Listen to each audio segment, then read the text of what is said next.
Okay, so hopefully everybody will see and jump in here in a minute.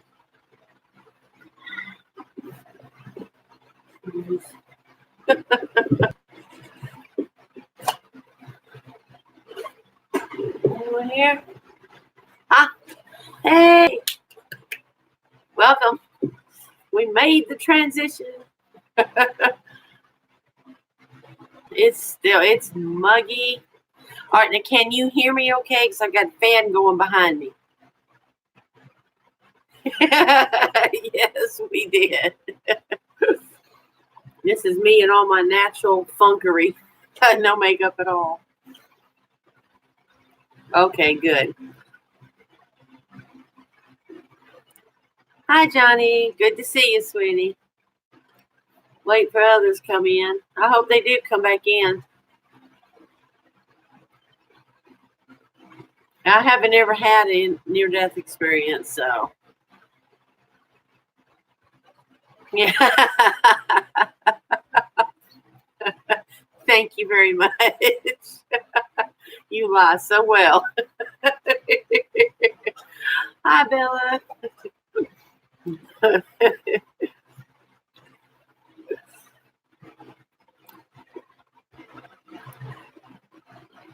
I'm just kind of waiting, hoping the other ones come back in.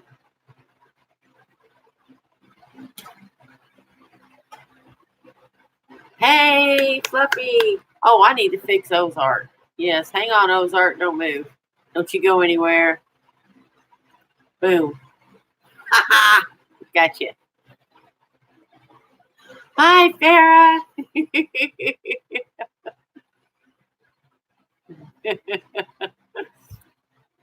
I thought I had you set that way. Okay, so we've got Ozark and Johnny and Bella and Farah.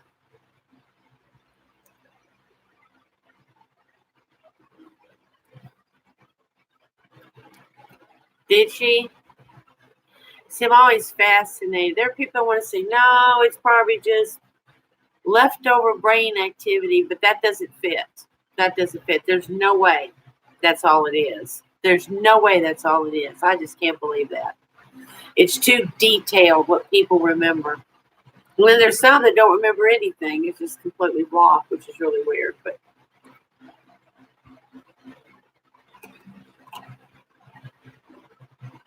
oh, bless your heart. Hug, sweetie. Hi, Kathy. Welcome. You've had a few? Oh, my goodness. Okay, she said above her body at the top of the room, the hospital air vents were filthy. She had someone tell her it wasn't her time yet. That is something that happens a lot in near-death experiences. And Bella, you said you've had a few. Well, hopefully they gave you something good.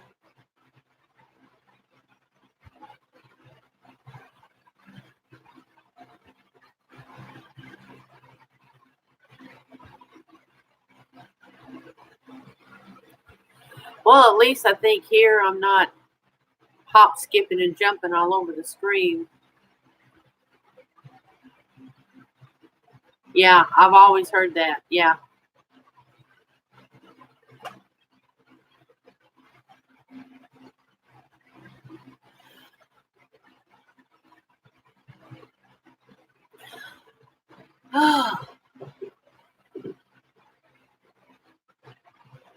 Yeah, I've got to find a few of them. Feel free to link some because that's something that fascinates. That's another reason I'm talking about doing a forum because I can do a separate board for stuff like that. And it helps if you're in the mood to look at tarot stuff. You can go there. If you want to check out spells, maybe somebody's giving information on herbs.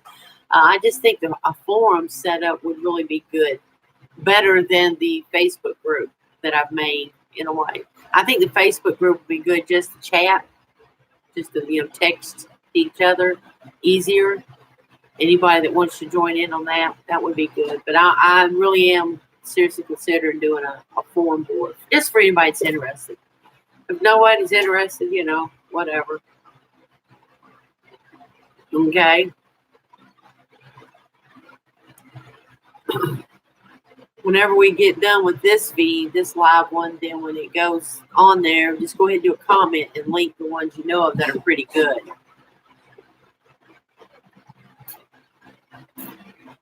Oh, really? I love it when an atheist gets a wake-up call. But, I respect the atheists because they don't fall for a lot of BS either. They're really bucking the curve.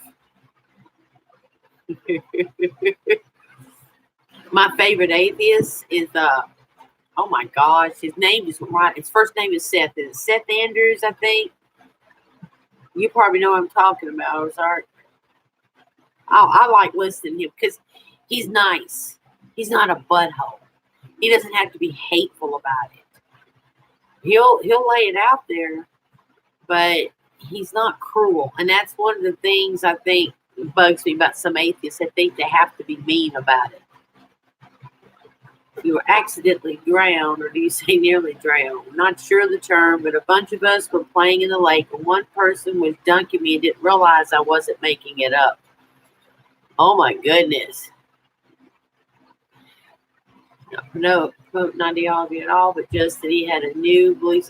I understand. I understand that.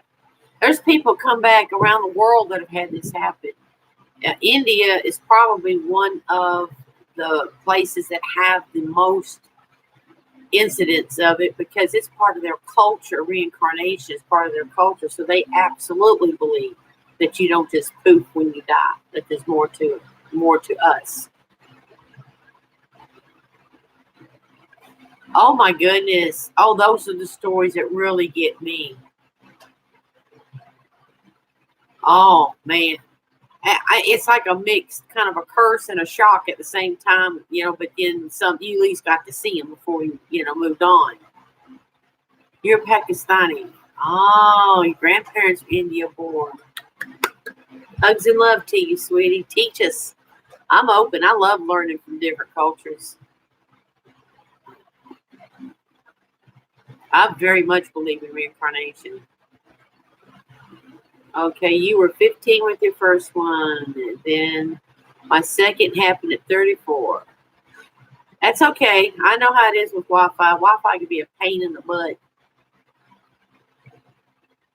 Okay, got filled, my fluffies, got filled with panic and then a very deep calm. I saw my arms flinging around but felt disconnected, and then a light came on like someone flipped a light on under the lake water. Ooh. Wow.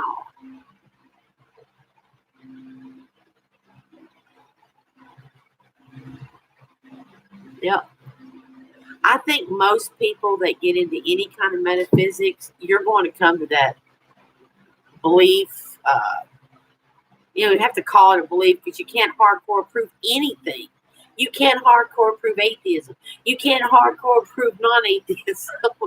It's all a matter of what you've studied, what you've experienced, what you've learned. It all comes together and you decide what makes the most sense to you. That's why I'm not going to be hard on anybody for their beliefs. Just don't come hard at me because of mine. Be fair.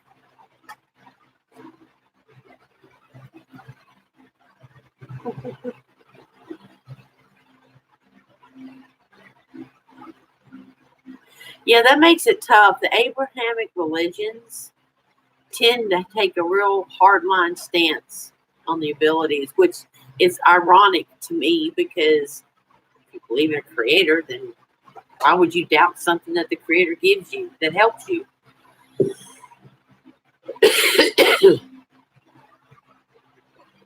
Oh, hi, Justin. Hello.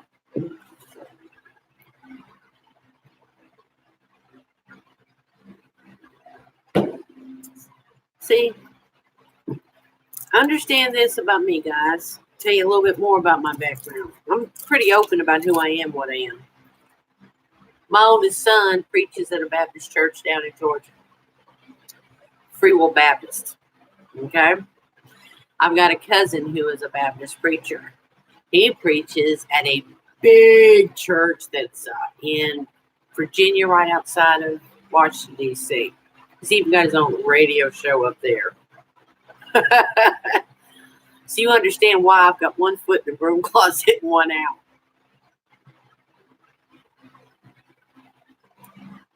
Okay. All right, I'm going to go back up here. All right, you said the lake was murky, but you could see everything so clearly. You weren't cold, warm, or anything, just very peaceful and calm. And that's all you remember. Next, I was on the dock with a lifeguard straddling me doing chest compressions. They saved your life. I'm glad they did. Yay, Fluffy. Well, welcome to my channel, Justin. Welcome. I'm just simple little old me in Tennessee. Lady Blonde Wolf. Hey, sweetheart. Big hugs to you. Lots of love.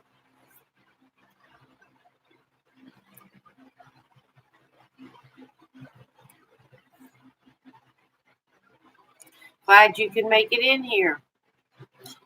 Justin's in Montana. Ooh, you way on up there. Boy. Ooh, you got to be careful where you're at. But boy, it's beautiful country. You're still recovering, Lady Blonde Wolf?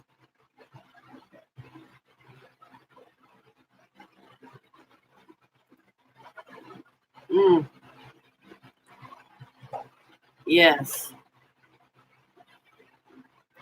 Well, there was somebody else that was in here earlier when I was on my phone trying to do live, which was giving everybody fits. So I came in.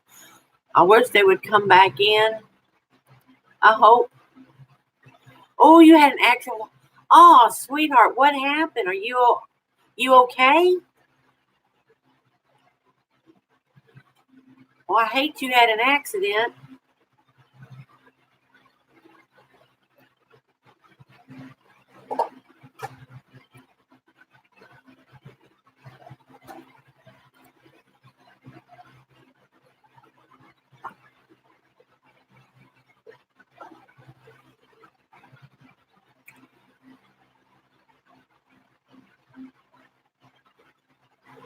I do. I hope you're okay, Lady Blonde Wolf. Seriously.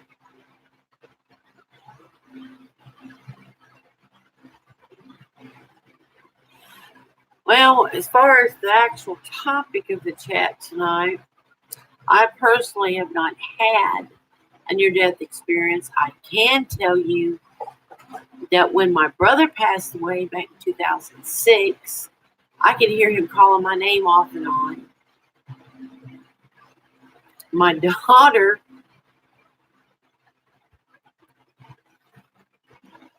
after he had died, he'd been dead probably, so he died February 3rd, 2006, and I guess it was maybe 6 months after that or so. She was walking this way from their end of the house to mine. And when she got in the connecting room, she heard a man's voice go, "Hey." I was sitting here at my computer. Oh no, she come flying in behind me. Oh my God, oh my God. Her face was white as a sheet. She said, "I believe now, I believe." And she told me what had happened.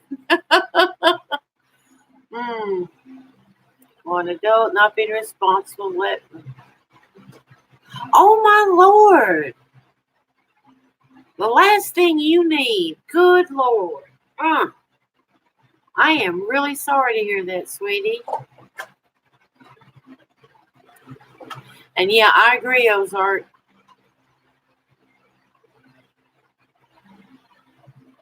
Well, children are honest and untainted up to a certain point. I'm a mom and I know. They don't stay that way. But yeah, I am really sorry. Oh my gosh, I can't imagine having one blow up in your face. Oh.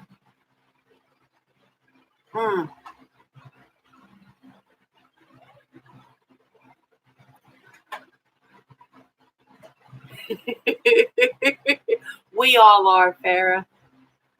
We're all perfect angels. You're walking perfection, right? Sometimes I'm a perfect idiot.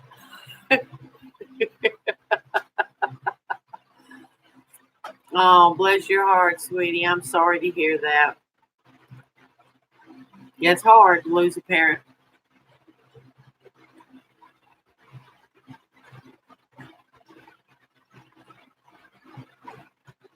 Oh, my goodness.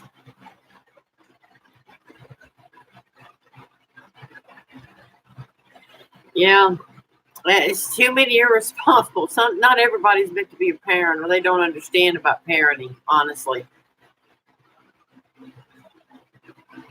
It's the difference between hands-on and hands-off parenting.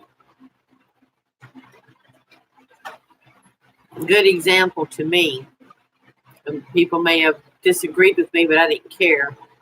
I'm a very open mom, but when my kids were growing up, especially my daughter, she was not allowed to play in that front yard. She had to stay out back.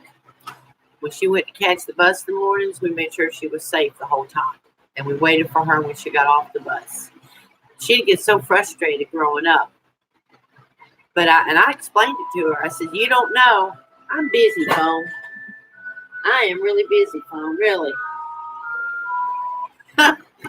Anyway, I told her, I said, you don't know who's going up down that road. I never been horror tales all over about kids getting snatched right out of the yard. So it was my job to protect her. Yeah, you know how it is. I think grandparents have always had a big role to play because by the time you reach that stage in your life, usually, typically, the younger ones have taken over the role of providing and doing all the work and stuff. And then you become like the caretaker for the kids, so to speak. Group effort.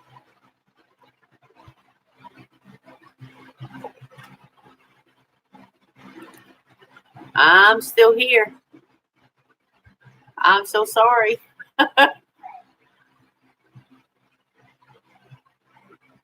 They probably are.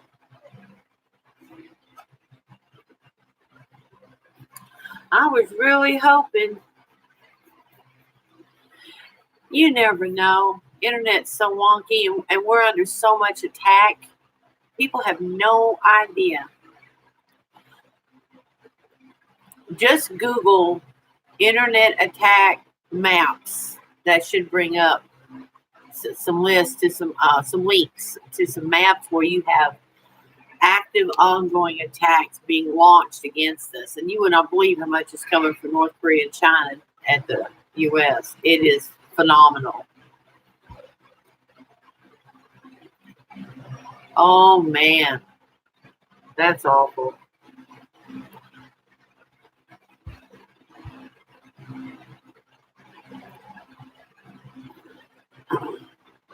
We've had a mother and daughter that disappeared around here. They've never been found.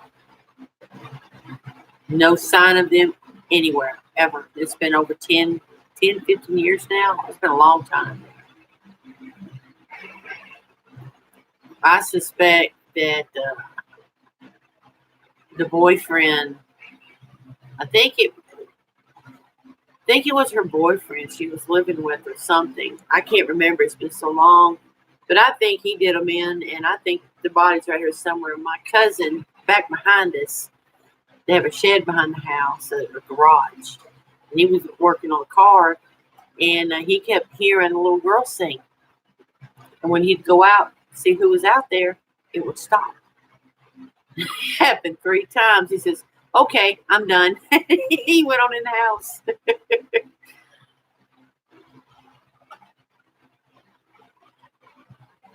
Okay.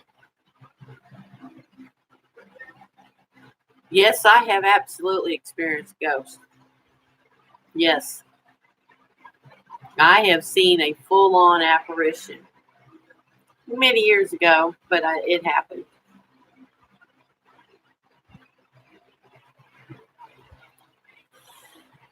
Okay, my ghost tale. At the time, I was living in Hendersonville in these apartments. I had just moved in like a week before. And the people there told me that the woman that lived there before me had to move on out and be put in a nursing home because she got sick. So I'm there, still have stuff in boxes because it takes a while to clear everything out and put it up. I'm in my bedroom. My daughter hadn't been born yet. My son, he was only 2, 3, and he was in the bed asleep. So I'm in my room and I can remember reading. I was reading a Star Trek novel. I can actually remember it was a Star Trek novel I was reading. And I knew I needed to go ahead and go to sleep. So I reached over, had my hand on the switch. I turned the switch to the lamp beside the bed off, put the book down, and looked up. And I'm still in this position. I'm going, there was a ghost standing at my door. Full on the figure of an old woman.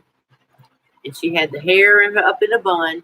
She was wearing those old shirt dresses, is what we called it, with a little belt, with little platform shoes. And she had her round granny glasses on. And she was standing there just wringing her hands.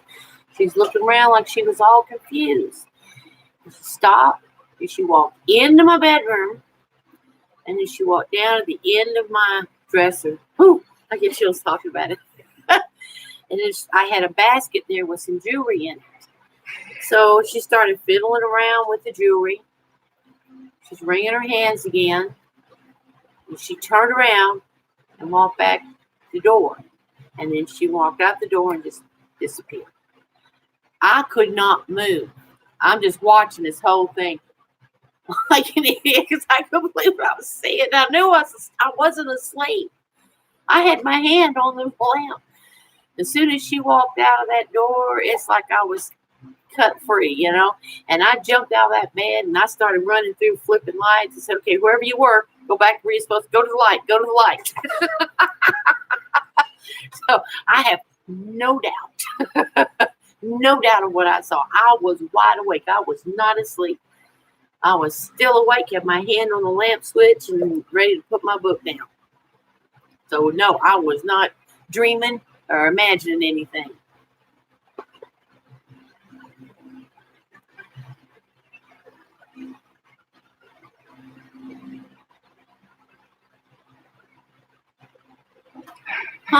Was on Ghost Adventures. Wow. Yeah, I think. Hi, Peekaboo. I didn't see you come in. Sorry, it's busy telling my story. My opinion, just my opinion. Sometimes it's residual. In her case, I had no way to find out for sure, but I figure it's one of two things. Either she was asleep and astral projecting back to the last place she called home and was confused when she got there and everything's different. All of her stuff's gone because she didn't realize. Or maybe she had just passed away and came there to visit the last place she called home. And the same thing, because everything's changed. Somebody new's moved in and all the furniture's gone that she knew and all of that. So I always figured it was one of those two things. I never saw her again. Never had a problem. And if she ever hung around, it wouldn't have really bothered me. It was just that shock. I mean, you're sitting there reading a Star Trek novel. You don't expect to see a ghost. That's the last thing on my mind is I'm going to see a ghost. Yeah, she could be. But that's one of the reasons I just instinct kicked in. I said, go to the light. Go to the light. You need to go on to the light. Just in case. Just in case.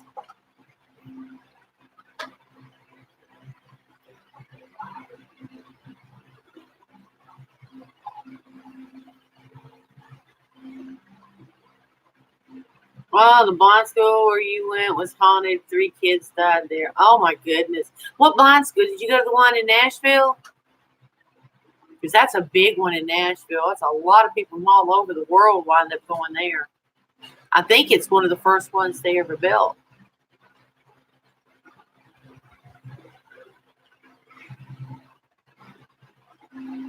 Indiana. Okay. All any of us can do is just kind of guess. It may a lot depend on what we do here.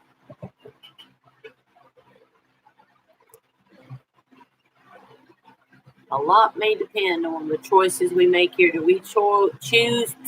Can't talk. Words are hard. Do we choose to try to take the high path through our life? Or do we insist on taking the low road, you know?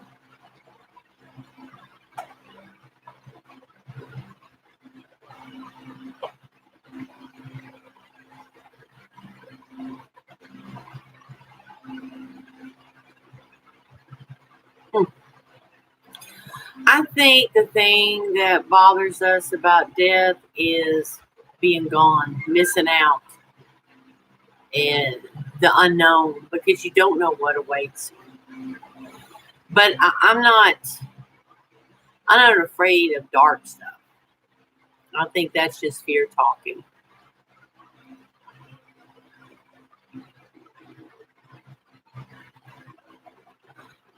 The overwhelming majority of near-death experience reports talk about a feeling of unconditional love like they've never felt ever. And there's so many reports of a loved one that's passed away that shows up beside you and you didn't even know they passed away. You know, there's something there.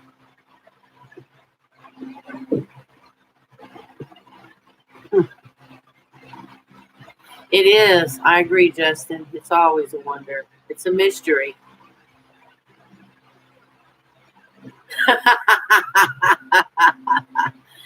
That's good. Lady Blonde Wolf says, I keep telling my kids if she doesn't keep up on saging, I will come back on her. Yeah, no one wants mama looking over their shoulder the rest of their life saying, don't do that. You better stop that. Cut that out. You know better.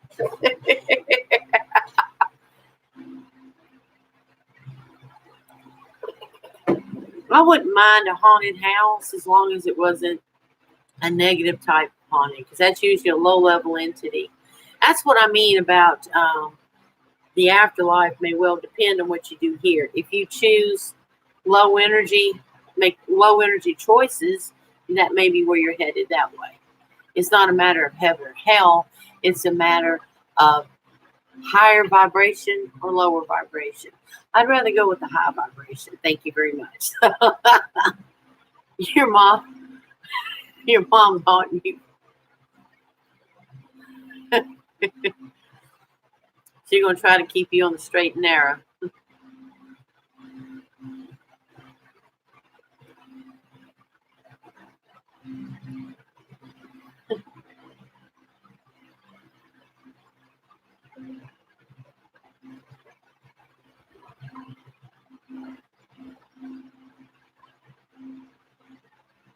Mm-hmm. Ghost was messing with her at one point. She was interested in the path. I told her to use sage. Farrah, I plan on haunting my siblings. It is family. You know, I think my brother finally moved on, or he's just gone quiet. I don't know. But more than likely, what I suspect is he's probably figured out how to get over to Oklahoma where his boys live, because he loved his boys. That was the biggest thing for my brother before he died.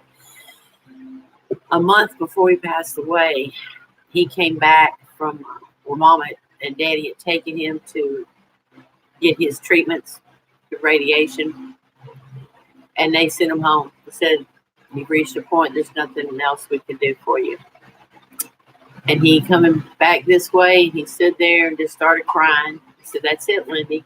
I said, what? He says, and he told me what they said. And he says, I won't ever get to see my boys grow up. That's the thing that hurt him the most, was not being able to be there for his boys. He loved them so much. It was pitiful. That's a hard thing.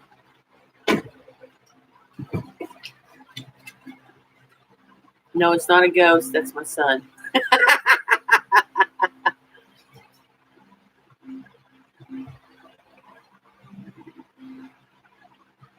I don't remember if I've watched that Farah. What dreams may come. Welcome back, Fluffy.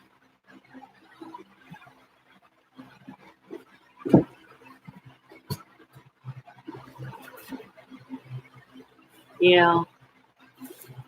Lady Blimo says it took my dad a while to move on. He freaked out the people that moved in after we left. Hi, Stormy. Welcome to our near-death experience chat. Talking about near-death experiences, ghosts, you know. Yeah, and that, I agree, Farrah. Being what afterlife, being what we make it.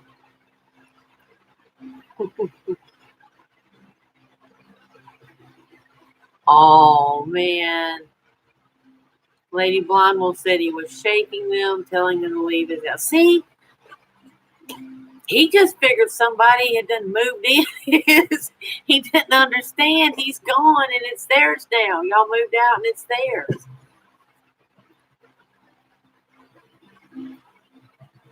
Awesome, Fluffy. That's cool. That is really cool.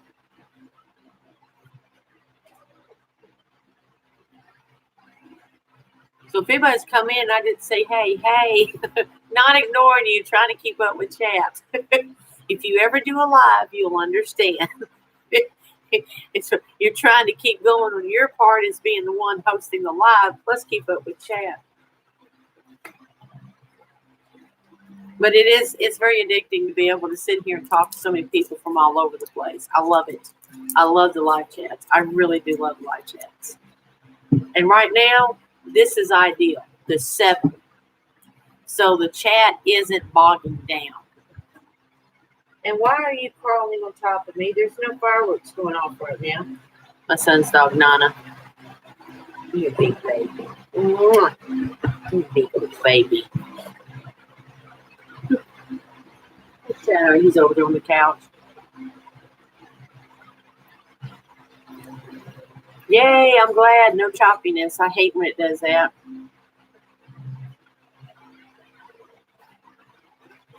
Yeah.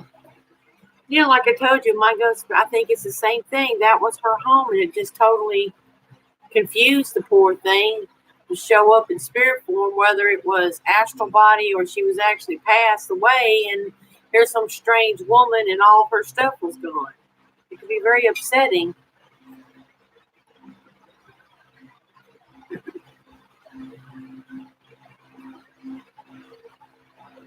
Oh my gosh. See, that's part of it too, Lady Blind Wolf.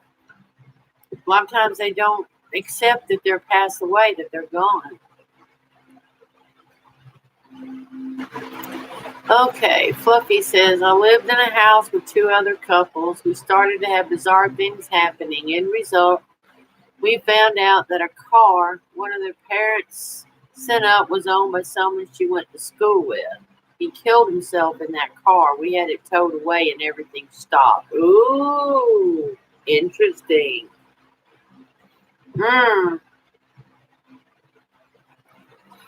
Lady Blondwell says, I can't do lives because of my sight. That's okay. Not everybody can. Some people can't because of their living circumstance. I'm sorry, I got an itchy nose for some reason. And, you know, they don't have the right equipment, and it's frustrating maybe, but that's okay. Not everybody can do it. I'm doing it so you guys can jump in the chat and everybody can talk. It makes it easier. So I'm glad you're here, Lady Blind Wolf, and I hope this helps you to connect with everybody too. But wow, that is something about the guy committed suicide. Yeah, they were non-believers until that point. Yeah, don't make a believer out of you. Paris says, I've just been visited by my loved ones, grandparents, and my cats. Just been visited like you just had a ghost show up just now? I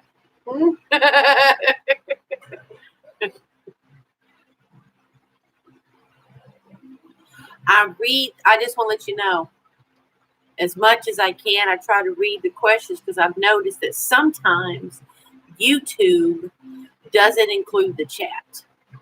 like I'll have no replay for this chap. So that way, anybody that watches this video sometime in the future doesn't think, what the heck is she talking about?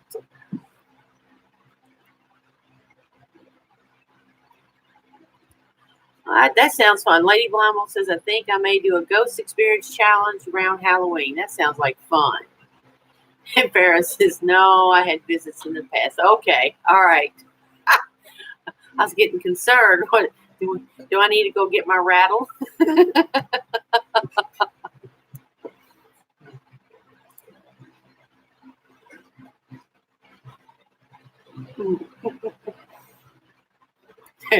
Putting the topic on there might be a magnet attracting somebody. Woo.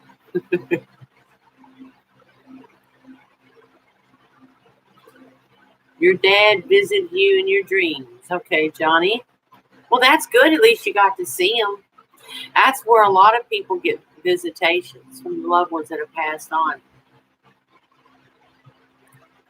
Yes, pass the s'mores. Ghost stories around the fire time. Yep. I've actually, if I could get a setup that worked good enough, I really want to do a live while I'm having a bonfire out in the backyard. That would be so much fun. You know, all of us could be sitting there looking at the fire and talking to each other. But I haven't figured a way to do it yet. Wouldn't that be awesome? Yeah, it'd be a lot of fun. Yep. That sounds like a good challenge. You let me know and I'll definitely do it. Say, hashtag your ghost story. That would be a lot of fun. Because most people have got a ghost story. See, that's why, to me, I can't be an atheist. There's too much. There's too many things that show there's something more. What are you doing, you silly girl? Oh, what do you want, you big old baby? Would you need someone to go? I love you. Yes, you good girl. You good girl, Donna.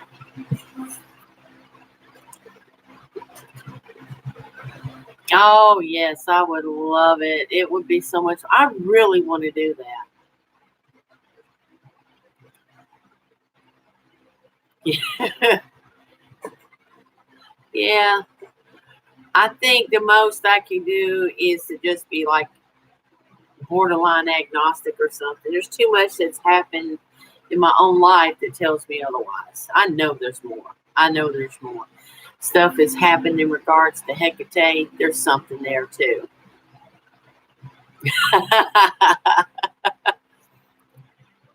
No mosquitoes. Win-win. Yep.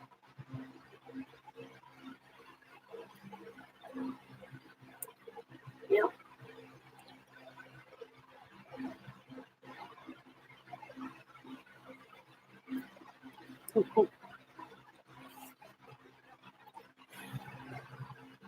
I've been on the internet since probably 90s, early to mid 90s. The first computer I had was on those great big ones with a big monitor, the big fat one, and it had Windows 95. And you used AOL. AOL was about the only internet provider with dial-up. Oh my gosh. You talk about dial-up hell. Oh, that was rough. Neck congestion, loading screens. Oh my goodness.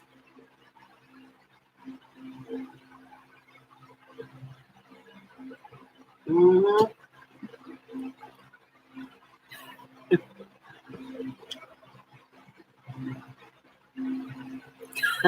Farrah says, also, I feel like there's a line of women from my family tree who are supporting me. Peer pressure. No doubt.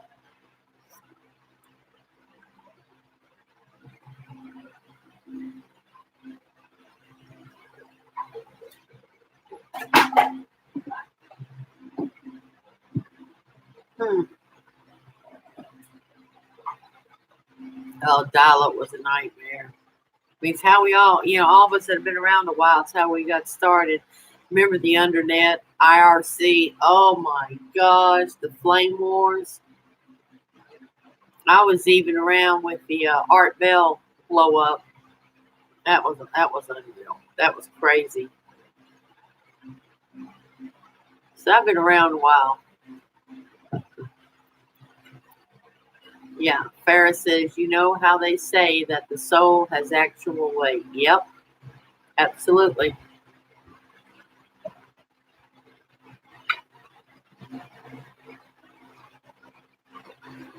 Yep, they notice it over again at death. Yeah.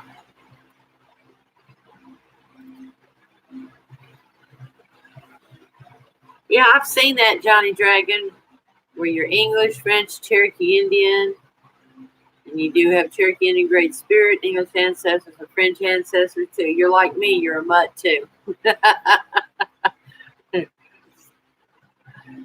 But you got all the good parts. Let's see. And Justin says, I listened to Art Bell through the 90s. Yep, I used to listen to him a lot.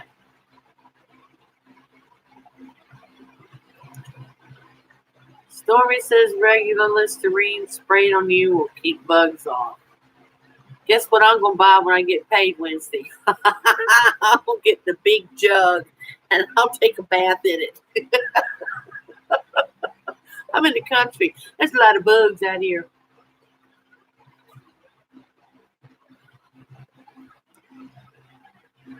Now that's something I didn't know, Kathy. Yep, your ashes are the same weight as you were when you were born, less a few ounces. Wow, interesting. Lady Funky, think you may do on her. Oh yeah, that would be interesting. You're welcome, Johnny.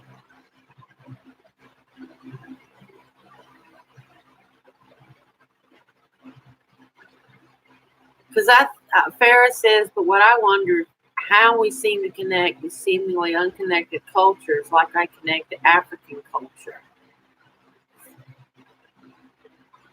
Okay, my opinion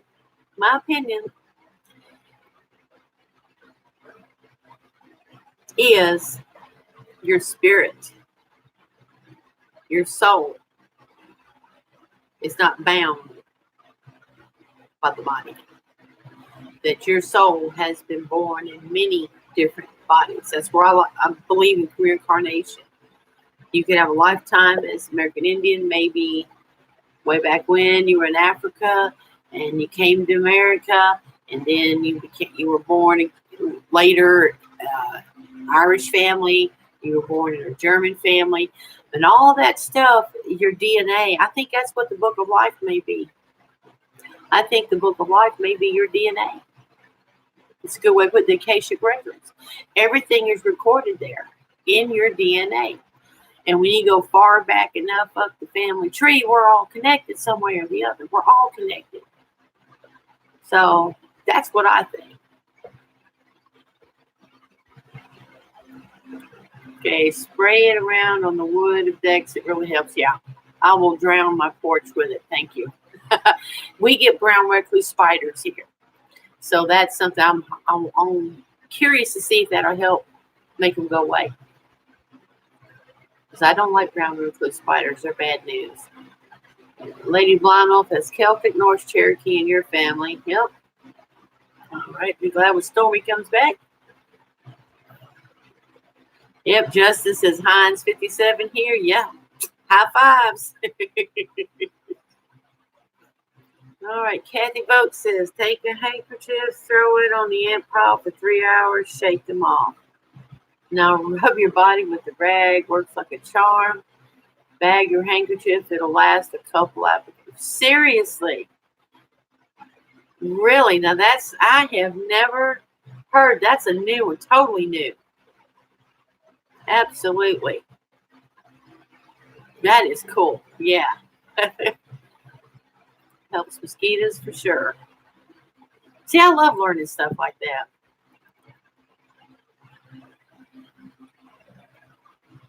Okay, you all need to go to my channel page. My email is on my header picture, nightowlntn@gmail.com, and send me these, and I'll do a video and give everybody credit for it. It'll be a contribution video. I think it'd be fun. Helpful hints.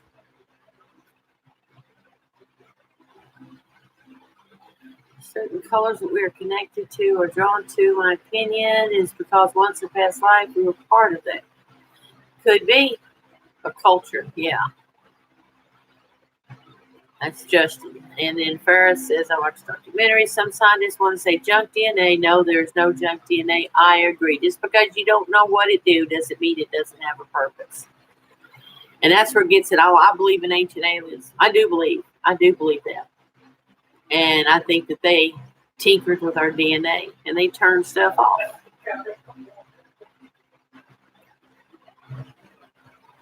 Yeah, I agree, Lady Blind Wolf. If you're drawn to a certain path, it's from a past life or in your DNA. Yep, I absolutely agree with that. Stars is there, yeah. Yes, which is helpful hints. That'll be fun. We'll do a collaboration video. You guys just send it on, and I'll just read it off. Okay, so-and-so says blah, blah, blah, blah, blah, blah, blah. So-and-so says blah, blah, blah, blah, blah. It'll be fun. Yes, next video idea. That helps. That helps.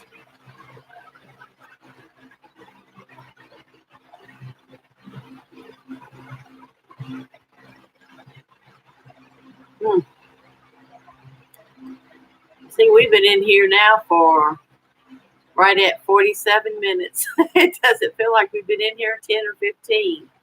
That's why these lives get long, because you're having so much fun talking to each other and sharing ideas.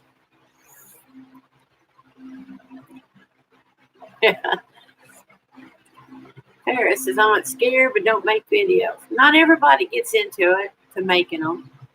And that's fine. That's perfectly okay. If you want to make them, make them. We'll support you. And if you don't, that's cool too. If you ever want to do videos and you don't want to be on screen, do, let me see, let me see, my pop-up come up here. Boom, boom, boom. It's called Screencast-O-Matic. That's one I use a lot of times. When I do my videos that I'm going to upload, it's Screencast-O-Matic. I use that, and I save it to my computer. Then I pull up Movie Maker, and I'll put in that little, I've started using that short intro, because I think people just want to click it and go and get it done, because there's so many videos that you just want to take up too much people's time. So I'm using my short intro. Then I'll put that video I just made, save the computer, and upload to YouTube. That's all I do. So what, 45 minutes, if people want to go, they can. I don't understand why that's a big deal. Yeah. Among your jar spells are considered voodoo. I do those. Nothing wrong with that. Johnny says, I do not like poison snakes. I don't blame you. I don't like them either.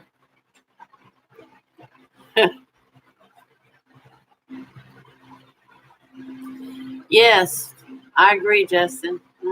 It does help. Right now, with my circumstances, I haven't been able to do any, like, do this technique, do that technique, and do the show how spell, or make this, that, or the other yet. I haven't gotten to that point in the videos yet on that. Mine is more sharing my heart, stream of consciousness kind of thing. The kind of spiritual side of things, because there's so many people that have so much really good information they share about all that stuff, but there's not as many people, in my opinion, that have put out the insight part of things, of the whys. Why would you do this? And why have this attitude rather than that attitude, or whatever?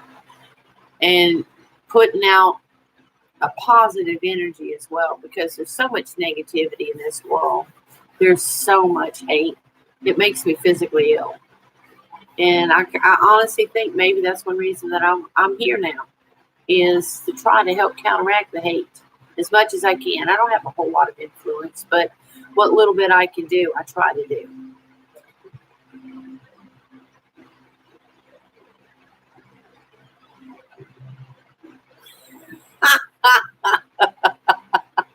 Oh, Lady, that's hilarious.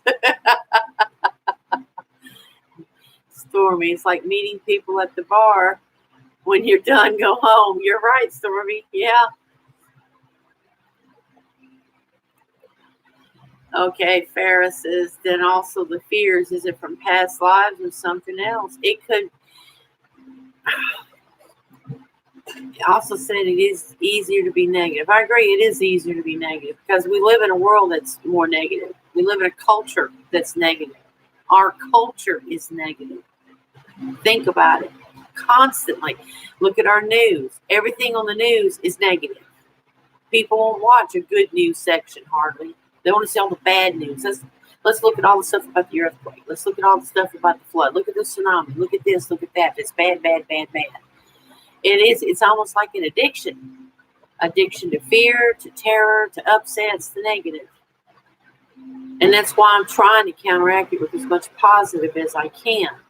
As far as the fears that Farrah's asking about, I think it's potentially from past life. If people have undergone past life regression and remembered, like they're terrified of water in this lifetime, and the last lifetime they drowned. So it's carried over in a DNA level memory, I think. It's like it's, I think when, all right, see if I can put this in words. Words are hard, so bear with me. My opinion, life begins when you take your first breath. You breathe in life. I believe that's when spirit inhabits the body, the soul inhabits the body. And I believe that moment is when your DNA, you have the basic physical DNA, and I believe the soul then imprints on the DNA. And that's when you're linked in, just like if you can imagine in your mind, see an astronaut getting in a space capsule and they've got all this stuff hooked up. All the vital signs being monitored by the machines. In that way, similar way, your soul is hooking into this body to function like an avatar, just like that movie, The Avatar. Okay? And then you function through this life. So this body is your vehicle. But you are not this body. This body is an expression of an aspect of yourself, if that makes sense.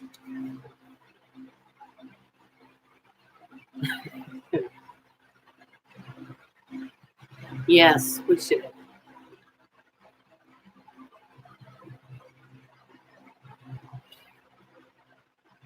Yeah, I'll have to go and see if I find some of your live videos, Justin. I've been working today on getting that Facebook group set up. Just as I'm realizing the time that we as individuals should show more love in this world. Yes, we do. We need to. Fluffy says, some people do carry death marks. Some are physical marks on them in this life. Some carry over in fears and memories that pop up at odd times. I agree. And then Lady Blamo says, I give the person in question the power to break what I cast. Yeah. Yeah, it is a lot, fair, a lot to think about. I think it's also, you have to remember, when you're coming into a physical family line, all right, here's an example. I'll take myself as an example. I am, from all reports of my family, Cherokee Irish, possibly Scotch Irish. They always say Scotch Irish because they both kind of came over to America around the same time frame. And a whole big chunk of the Irish came over as indentured servants or slaves, outright slaves. All right. And then you've got the Cherokee side, Trail of Tears, all the bad stuff there. So that's a lot of negative karma, so to speak. It's a lot of baggage in the family line, the bloodline, the DNA part of that bloodline DNA. So then when the soul comes in, you are imprinting from your aspect of it. Maybe some of that junk DNA contains that information that's hidden from us that combines in with the family line, bloodline DNA. So you've got all these different factors you're contending with, and which would go a long way towards explaining why some people have things happen to them that don't make any sense. That's exactly how I feel, Stormy. Justice says, I'm just on Instagram. Yeah, well, that's cool. Yeah, I think I just set up an Instagram. I haven't linked it or anything yet. I haven't really done anything. I just did it today because I'm wanting to expand a little bit. Here's my situation. Which, if you've watched my videos, you know what I'm up against. With Mama having passed away a year ago, it's tight. And I'm dealing with the hypothyroid and the diabetes, all that mess, which really hurts me physically and limits what I can do. So I'm trying to find other ways to bring in more income. So that's one reason I'm looking into some of this online stuff to see what I can do in that direction. Yeah, that's true. A lot of Scotch Irish intermarried. Yep. I'll tell you something else. I don't know if you know this, Lady Blind Wolf, but a lot of the Irish women that were slaves of one type or another, they bred them with the African males, just like you would breed horses, because that's how you treat a slave, if you treat them like an animal. It's ugly. It's an ugly truth. People don't like to look at, but it happened. It's true. This is the history you don't get in your history books. There was a channel, I can't remember it right off. There's a channel somewhere on YouTube that gives some history like that. And if I can find it, I'll try to link it.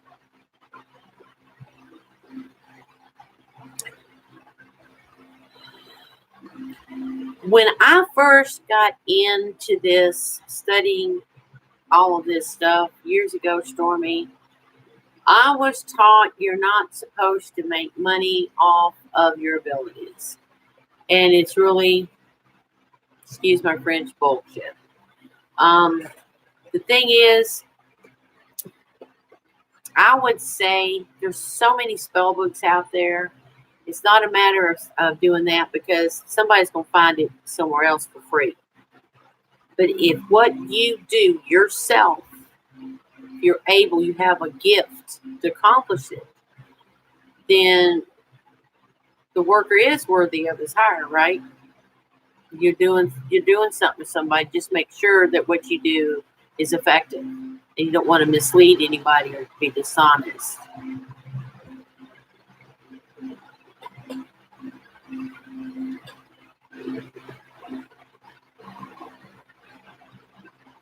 Yeah, it's what my son's even said I need to do that.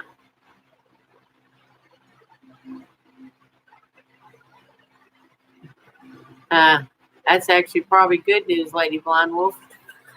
Actually, Native American women that killed Custer. Man, he hated Indians.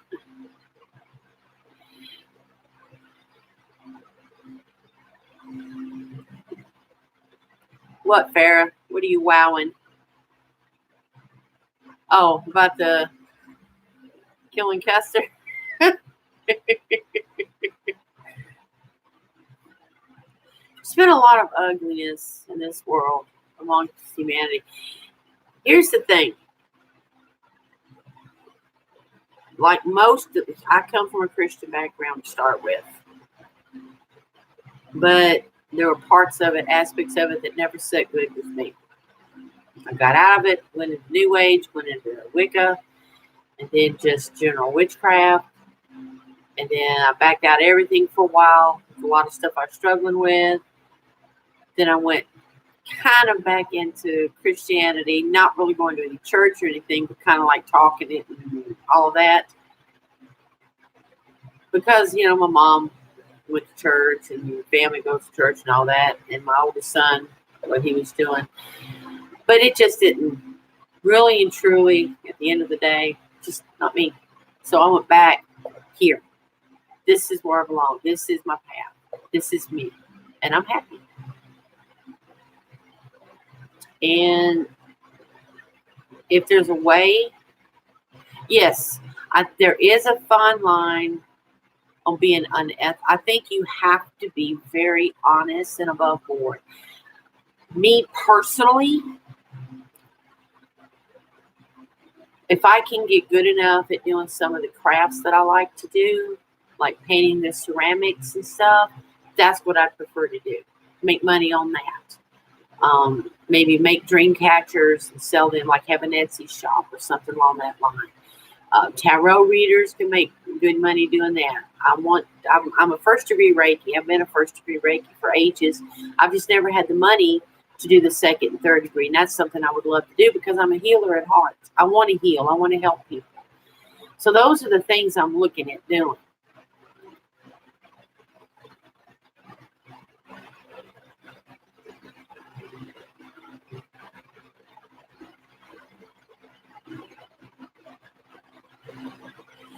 Yeah, I think everybody here agrees with that, Justin. Pagan is my path always. Now, I'm going to tell y'all something. You may find somewhere down the road that you feel some guilt or something, and somebody says something to you that kind of sets you back, and maybe you decide, let's go to church for a while. If that's where you need to go, do what you need to do. But don't feel guilt about it. And if you leave that and come back, don't feel guilt about it. You are where you need to be in your life. I really do believe that. You do paintings, Johnny. I bet they're pretty.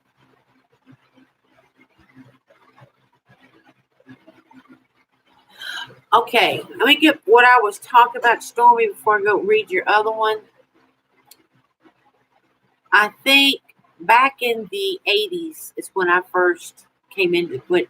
If you remember where I told you some of the stuff I went through before, with the first marriage and all the hell I went through and what was done to me. When I come out of that, the ones that helped me were not church people, it was pagan people. And they literally saved my life. I wouldn't be here now if it wasn't for them. But what I was taught back then was, you remember this is coming out of the Gerald Gardner and Alexandria and all of this stuff, and they were really hardcore, have all these strict rules and regimentation stuff. That's when it really got first started, and they pretty much had to have it regimented to get this off the ground and running, because for centuries witchcraft was outlawed. And when they finally struck that law down in England, or Britain, get it right, I'll offend some British people, but when they finally struck that law down and he wrote his book and come out in the open with all that, and you're going into the 60s and you got the hippies and the swingers and the flower children and all this stuff, and it expanded and grew. But you had to have some kind of guidelines to get it going. Just like when you're planting something, you got to make sure that the ground's ready and you don't have a bunch of weeds choking the life out of it. But that was the beginning as we've grown. And I think we've grown in understanding. And the thing you've got to watch out for are charlatans. You're always going to have charlatans. I don't care what you're dealing with. You've got them in the church. I mean, you know good and well there's a whole bunch of people out there preaching that don't belong behind the pulpit. But they found an easy way to make money. Let's just tell the truth. So, yeah, that's where a lot of that comes from. It's, you don't want to rip somebody off. Don't tell somebody that you can do something that you can't do. Don't tell them you can cast the spell and they're going to be healed of cancer. You see what I'm saying? That puts you in the class of a charlatan. Be honest. Okay. Yeah, it could be. It could well be, Stormy. Especially if they're doing, like I was saying, if they're being like a charlatan, making promises they can't keep. Yes, Fluffy, I agree. That's the thing right there. It's a charlatan. When someone says you're cursed $1,000, I'll break the curse. Yeah, And you got issues, so do I. Okay.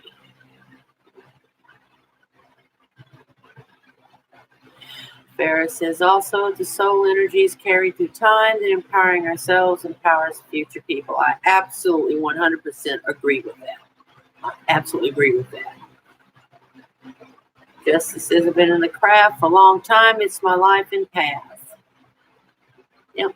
I think me going back for a while, I had to work out things. And now I'm clear. I did a lot of research. I researched the teachings about hell. I'm free, okay? I'll just say I'm not going to offend anybody by sharing what I learned. But yeah, I'm free of that. And I researched a lot of stuff that's in the Bible. I'm free. So this is what I had to do for me. And it's probably severing some ties from previous lifetimes to getting everything organized here in this lifetime to be clear. And I believe I'm doing ancestor work too, because I'm figuring out, it's almost like we've got family curses here or something. So I'm working on that myself. So I agree with you totally. That's good. Lady Blondel says, go online, become a priestess, and do pagan weddings for money. Just don't charge much.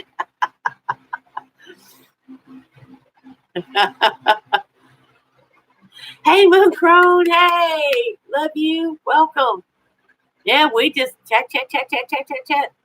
We're breaking everybody's rules, you know, even my own about having shorter chats. What the heck?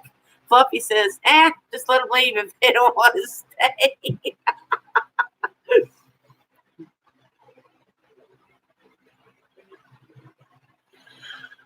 I'm like this. You do you and I do me. I'm not going to sit and pass harsh judgment on somebody, but I've got enough sense to know that you got to be careful.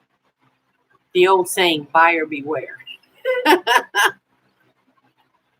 Fluffy says, I don't charge for helping people. Yeah. Yeah, people will take advantage of you. I'm telling you, you have to be careful. I am sorry, but there are people out there that don't stop and think for a second that here you are, you've got a business, you're trying to make money, and then they're trying to get as much free stuff off of you as possible and not pay you 1 red cent. And that puts you in the hole. But they wouldn't do it with somebody else. So, yeah, my nose is driving me crazy. There's something in the air.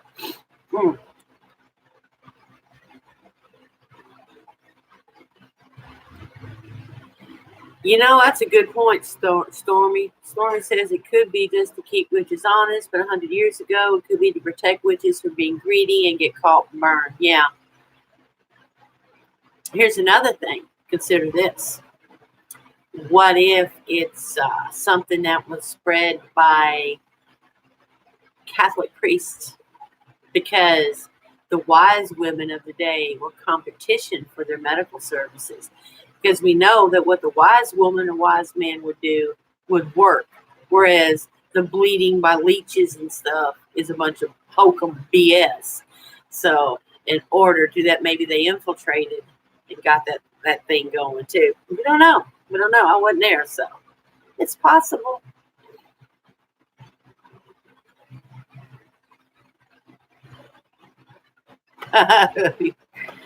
Let's see.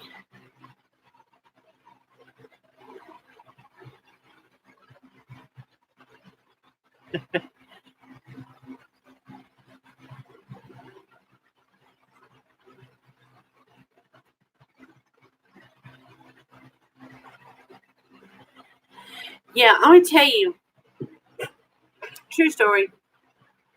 It's one of the things that bugged me.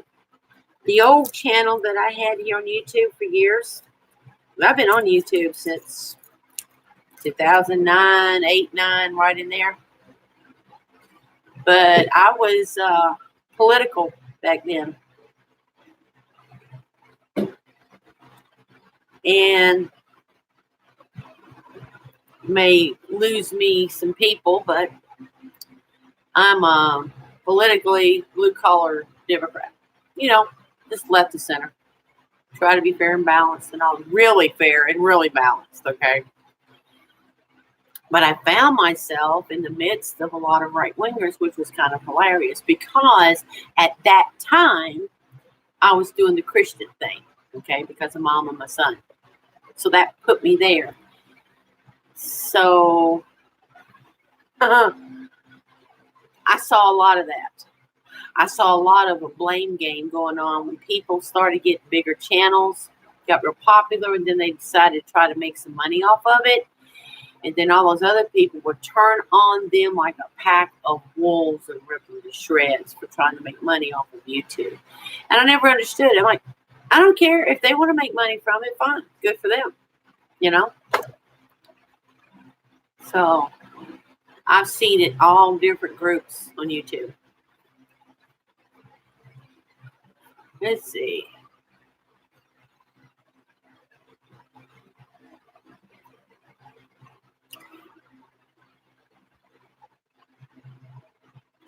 Okay, so Fluffy says at Stormy, now I go with the basics or specifics. If there are other things, I give them free and cheap options that they can buy and keep for themselves. So no gain to me, but no cost either. That is brilliant. Mwah! Brilliant. Well done.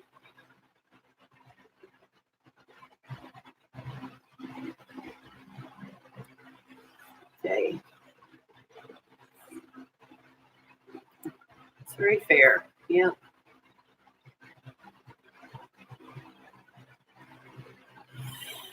Yeah. Well, that's what I'm saying. I do my best. I try not to bring politics into this channel because I got burnout on it. My old channel, you know, I was on there for years doing it, and because there was so much hate, and that's not what I'm about. It's not what I'm about. Hi, Dina. Welcome to the chat.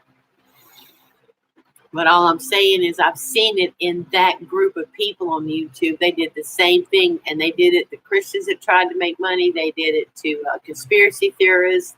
I mean, it's just group after group. Truthers, you know, the whole thing. I love to witchy barter. Yeah, that's true. There used to be a thing. You remember the old, what did they call them? Oh my goodness, the male groups like on Alta Vista and Yahoo groups, and they had a free thing. I can't remember what they called it now. It was free something, and people in different areas. You'd have it for Nashville, you'd have it for Knoxville, Chicago, whatever, and people would get on there and say, I have such and such for free, and people would just go pay, and they'd swap. You know, they'd swap. And it's gone. And that was really cool. Okay, Stormy.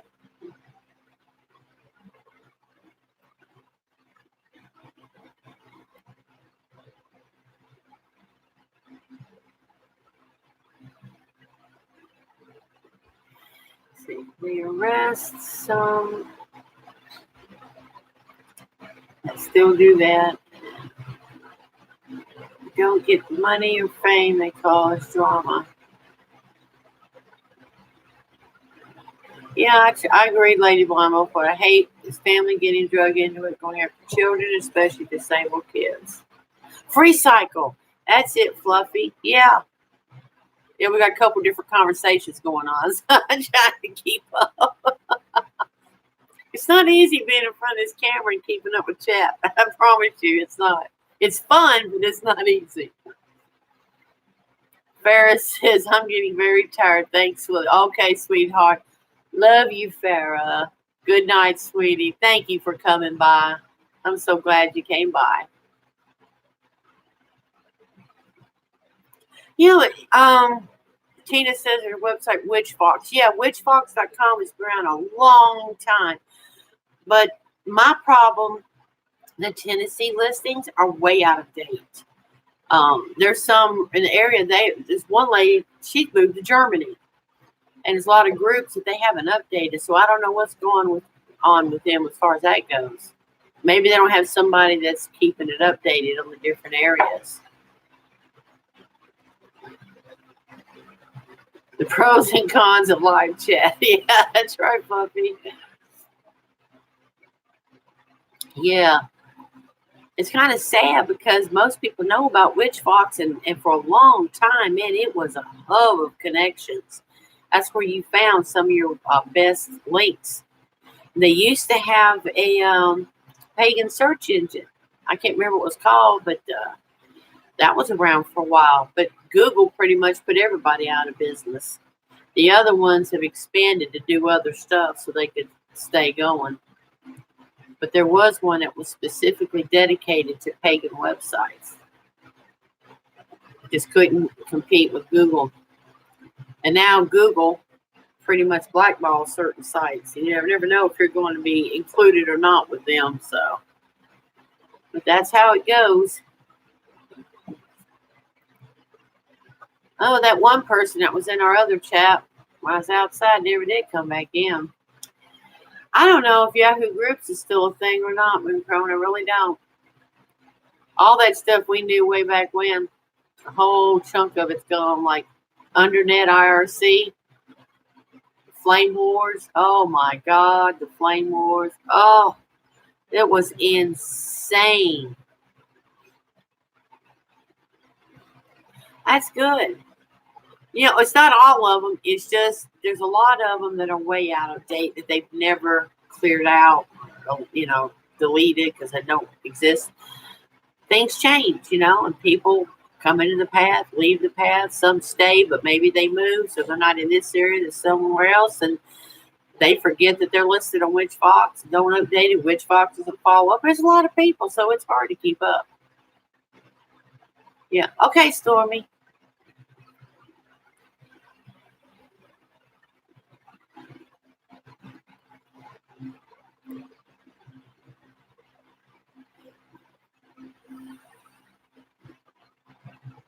Okay, Fluffy says there are a couple local pagan groups to me, but different paths. I've done a couple barters with them, though. Got great snake skin that way. With a pic of the snake it came from.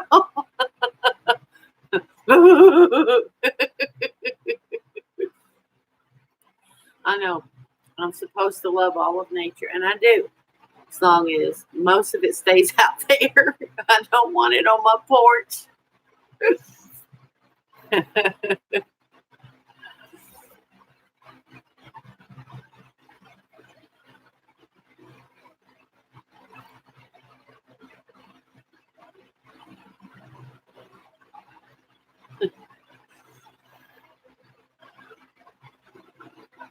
Okay, I'm going to kind of circle the wagons back around. Mooncrone, since you just come in here,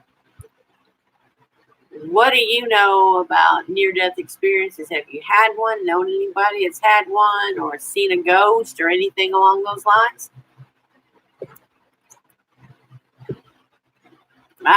Daughter has a ball python.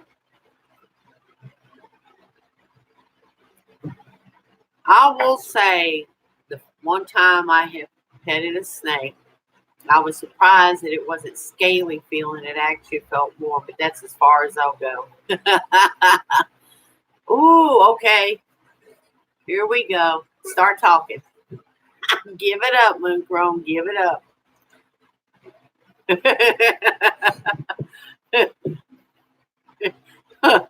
Okay, Mooncrone. While you type in your story, I'm going to tell a tale on myself. Okay, so you can all laugh at me. I don't care if laugh away because I laugh at myself over it. Many years ago, we all went camping up at Piney Campground. It's up there around Kentucky Lake in the northwest corner of Tennessee. Never been there before. I hadn't. Mom and Dad and the family had, and they loved it up there. And, okay, Mooncrone, just come back in when you get on. That's fine. No problem. But when we got there, it looked like snow and it was ticks. That's how many ticks was floating. I mean, we were drenched in bug spray and stuff the whole time we were there. We went to go fishing, and I have never seen a lake so infested with snakes in my life. It was like my worst nightmare. We went down to the boat ramp, and I was getting off to the side. I set my chair up, I have my rod and reels getting ready.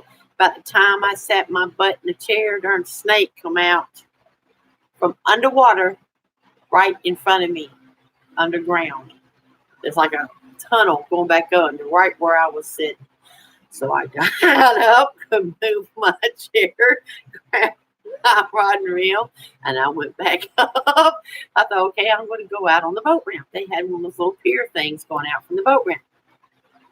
So I go walking out on the boat ramp, on the dock, and I look down, and I am not exaggerating. I can't tell you how many snakes that big around.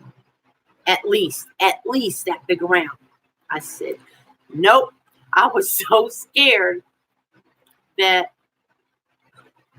I almost peed my pants. So we get back to the campground. I wasn't going to fish. I said, I ain't dealing with that many snakes. One here, there's one thing. This place is infested. So the area we were at, the shower and bathroom, was being remodeled. So we had to walk through a closed one in the dark with a couple of empty dumpsters. So we went to the bathroom, and on the way back, here I done gone to the bathroom. Done peed. Me and my oldest son's walking back.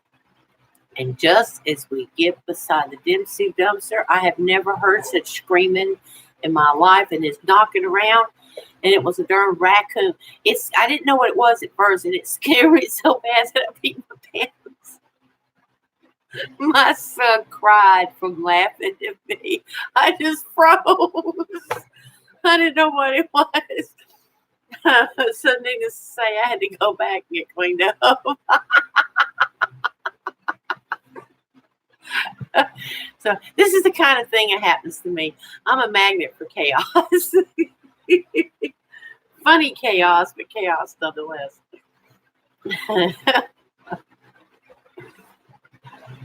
All right. Give it up, Moonchrome. Tell us. You dealt with ghosts all of your life. I love ghost stories. I love all that kind of stuff.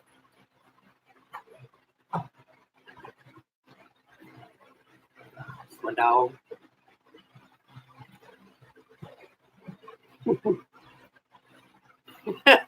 Oh my gosh. You have no idea. I love to fish. I'm horrible at it, but I love to fish. I'm cursed when it comes to fishing. Oh, most of what I catch is limb brim and tree bass.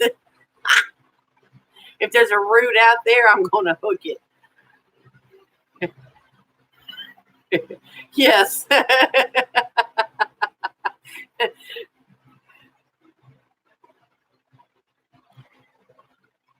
Now, is it the same house you've always lived in, Moonchrome? Moonchrome says, as far back as I can remember, the house I grew up in has been haunted.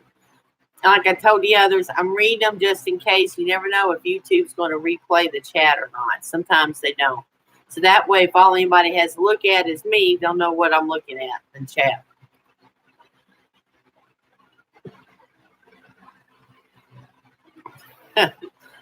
Thanks, Peekaboo.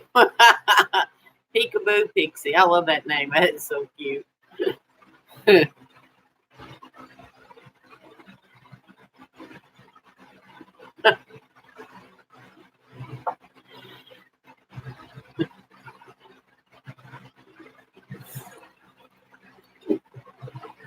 Yeah.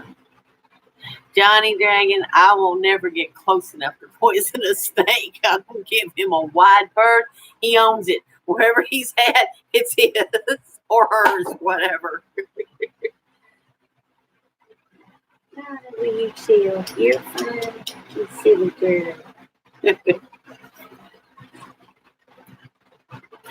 Okay, you live there. The Moonchrome says, I lived there until I was 18, moved back for a couple of months in my 40s, then lived there for 3 years with my husband and my dad. Okay. So it's like a family home you've been in and out of. You got it.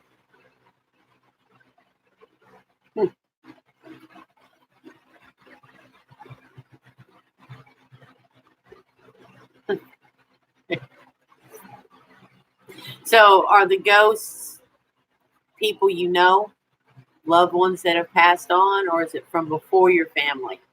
Like, is it an old home that you guys bought someone else had owned it, had people that passed away before, you know, like a plantation house or something.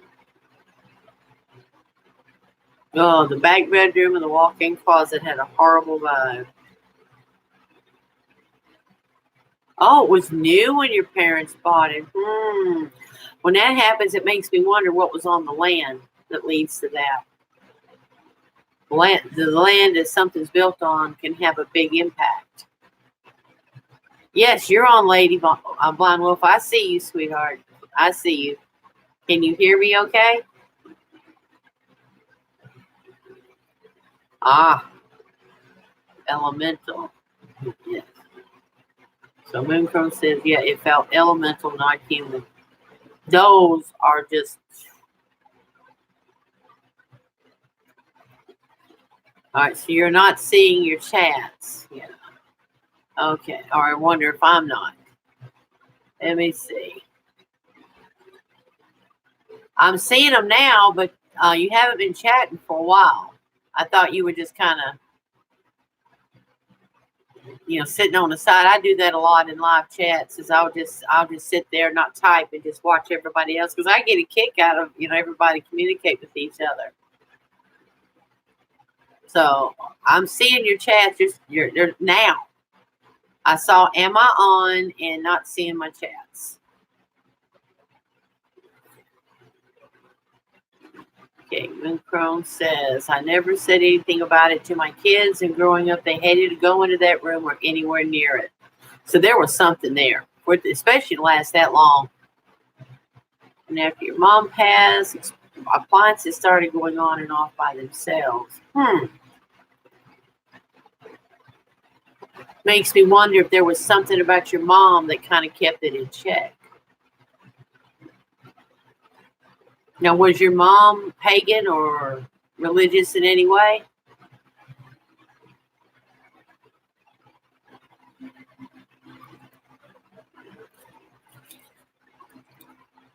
No. Interesting.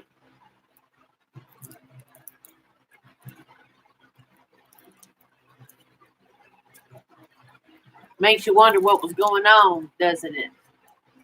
If that's what I'm saying. She was Southern Baptist to the core. But I swear her mother was a granny witch. That's what I want to call myself. I'm going to call myself the granny witch.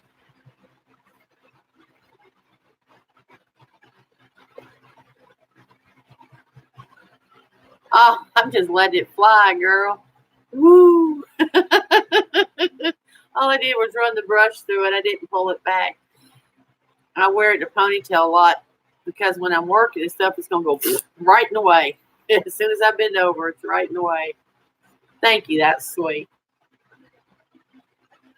But you know, there is a path from the Appalachians. It's called Granny Witch.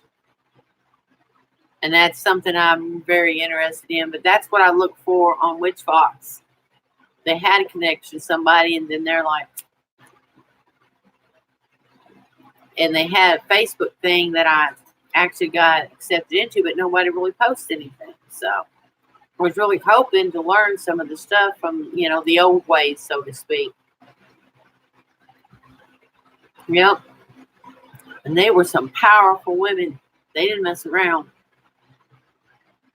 And that's where, you know, people that give somebody grief about being a Christian witch, air quotes, and say it can't be so. And I say boo, because there's a lot of people in the Appalachians, Scotch Irish and so forth, that they went to church and then they went home and they cast their spells. And that's where a lot of your wives' tales and sayings and such come from. Yep.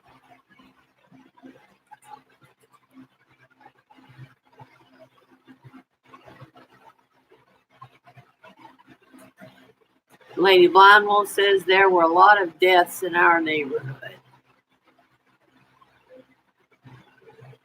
And says, I've always been able to sense ghosts.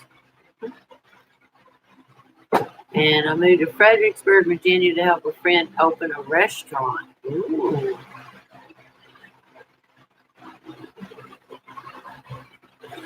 Huh, really? Lady Shiva's grimoire was from an Appalachian witch, is what Tina says. Guess what I've got and haven't had a chance to read yet. Let's see, do I have this? Where is it at? Hold on, people.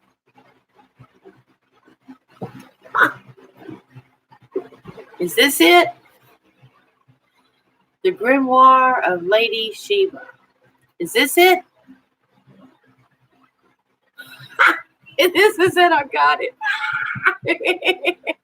I have never had the chance to read it. Guess what I'm going to be reading? I had it, didn't know it. Yay! Thank you, Tina. You just gave me a heads up. That's really good. That's awesome.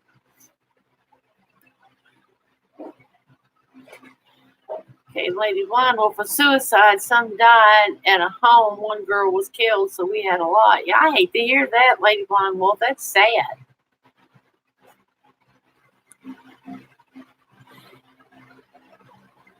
And Moon Crone says our restaurant was in a house that was built before the Revolutionary War.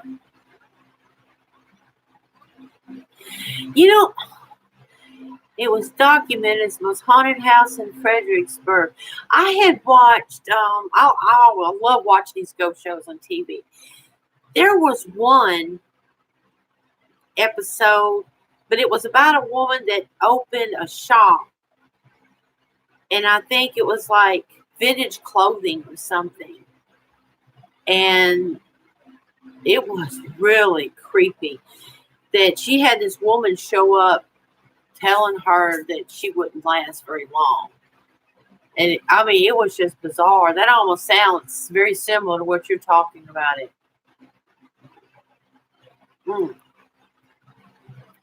Lady Blonde, old style conjure and backwoods witchcraft. Yes, I'm definitely going to be reading this book. Yes, this may be exact. I've had it and hadn't had a chance to read it. Didn't even realize I had a gold mine right here then. Yes.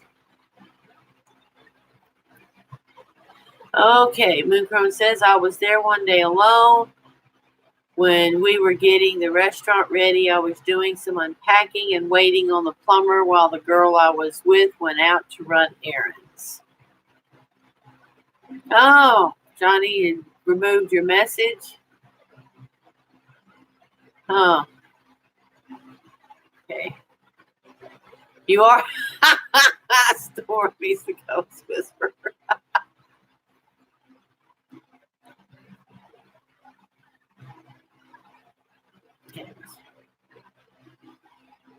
Okay, so there one day alone, we were getting the restaurant ready. I was doing some unpacking and waiting on the plumber while the girl I was with went out to run errands. All of the doors were locked except the back. There were 2 sets of steps inside.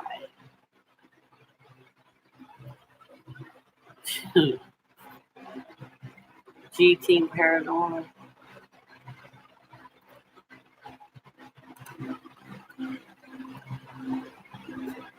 I was downstairs unpacking and heard footsteps upstairs.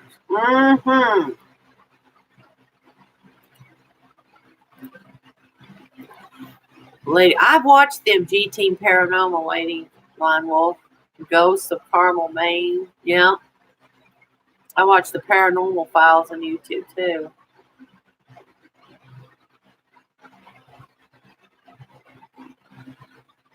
Okay, Mooncrone Calder says, I went up the front steps to see if it was the plumber. I thought maybe he had gone up the back set of steps, and there was no one there. I looked outside for his van and nothing.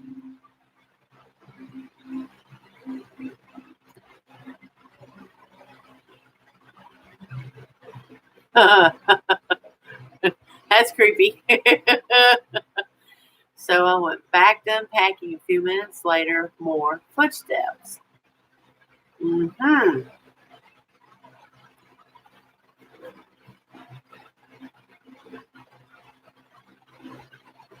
So this time I went up the back set of steps. Nothing.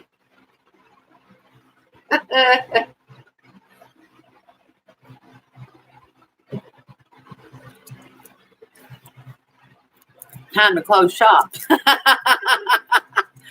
I got smart and locked the back door, so if he came, he would have to call me to get in. I probably would have made sure to do that in the first place. I'm paranoid.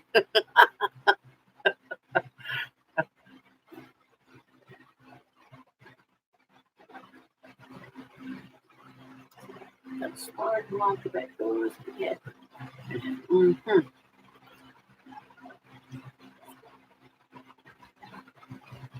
Mm. We've got 10 people here. Hope y'all enjoy Moon Crone's ghost stories. This is a lot of fun. This is a lot of fun. Okay, so Moon Crone says, I went back to unpacking. After about 15 minutes later, I heard a man's voice call out, hello. I answered and said, I'm in here.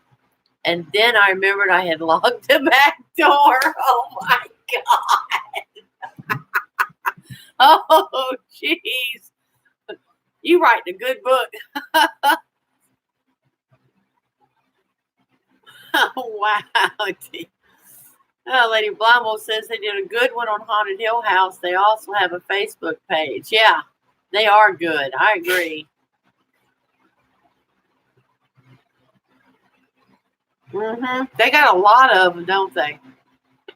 Everybody's fascinated with English ghosts. That's what I say, Stormy, in my mind. I'd be dropping some F-bombs about then. Moon Chrome says, one day a friend, her mother and son came to see my friend in the restaurant.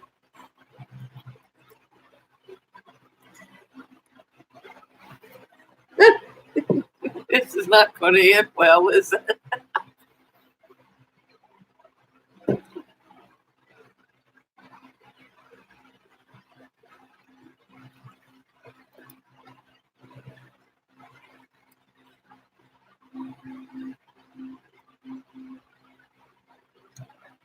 The friend's mother stayed downstairs in our bar area while everyone else went upstairs. She saw a boy in period clothing walk from our kitchen toward the front door. Oh my. Wow. Mm.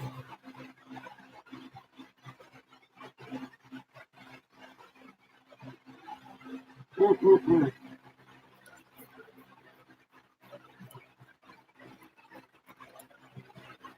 So we would come in every morning, and the pictures going up the steps would be crooked. We would have to straighten them every morning. Now, see, those are kind of ooky spooky, but they're kind of fun in a way. The ones that get me is like we talked about when you feel that negative energy. That's creepy. Stormy. My old house story. I bought an old house from probate. It had squatters in it. They threw them out. It was not there in 1912. It was in 1917. There were no records of it being built. The man that built it.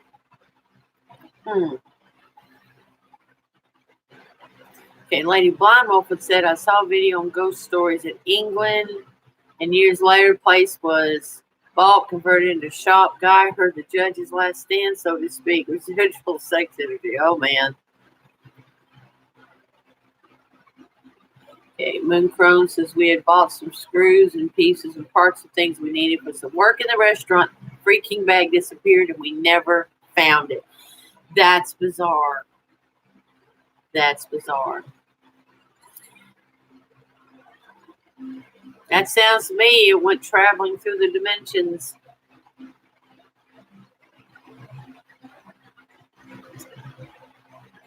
Stormy says, while we were rehabbing it, we would hear someone walking above wherever we were. That residual will get you, man. It's just crazy. Isn't it amazing that footsteps is one of the most common things? The Mooncrone says we also came in one morning and found a child's wet footprints on the carpet in the bar. Wow. Stormy says once we started building, everything stopped. And that's just backwards because usually when you build, it fires it up. Interesting. Something going on because to me, little Cosmic Crow, hey, sweetie, hey. We're talking ghosts and near-death experiences. But I do believe, like I've said before, our existence depends on vibration rates at different levels. Just like you change the channel on your TV or your radio, and you tune into that frequency. We're at a certain frequency range. And there are some things that are just below our frequency range and some things above. And I kind of want to go to the above because I don't particularly care for the below. the lower vibration rate energy is kind of creepy.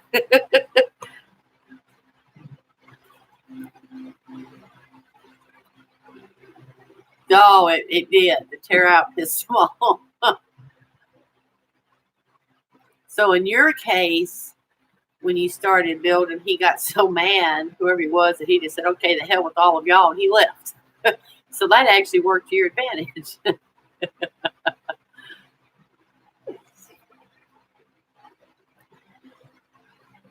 Now that's something fun, the child's wet footprints on the carpet in the bar. Creepy. Oh my gosh, Lady Blonde Wolf, while you're working and hear ghosts having sex. Oh my gosh. That is absolutely not an experience I ever want to have in my life. I will pass on that. Catching some EVPs would be awesome. But that, I'll pass on that one. Okay, Moon Chrome says, when I moved to North Carolina, we lived in an apartment above the restaurant.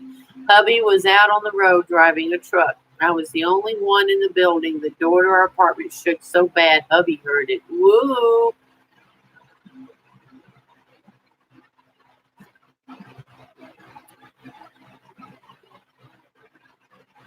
He heard it over the phone. Oh my gosh, now that's serious. Now that would scare the crap out of me. Because first thing you're going to think is somebody's trying to break in. And then when you know there's nobody physically there, whoa.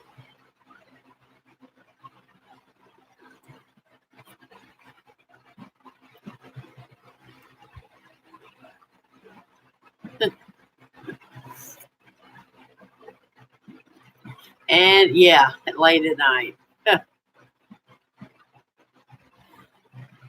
Oh, I see. I got you, Stormy. Stormy says, no, he got mad at the demolition, but when we started fixing it, he felt better and stopped walking. He still jumped out at me and yelled, boo. Asshole was like a mean older brother. Okay, that makes sense. That's kind of different, though. That is kind of different. I like when you get something that happens that's a little bit out of the norm that way. Typically it's when you start, whether it's the demolition part or the rebuilding part, and they just freaked out, but that's an interesting story.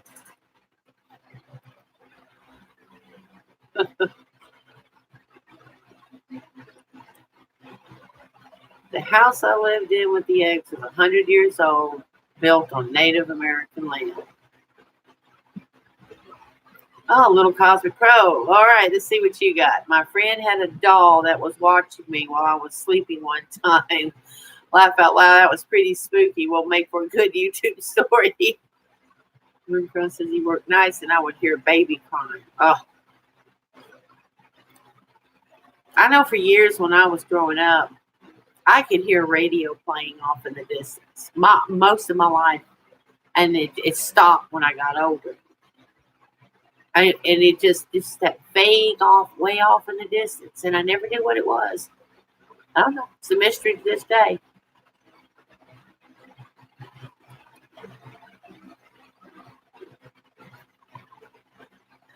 Okay, I'm going to tell y'all one of my other stories. If you're ready.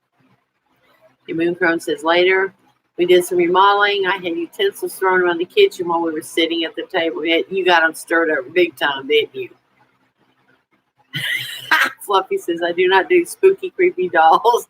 Okay, I do have one, but she's pretty nice. Mooncrone says, my daughter's music box would play by itself. Wow.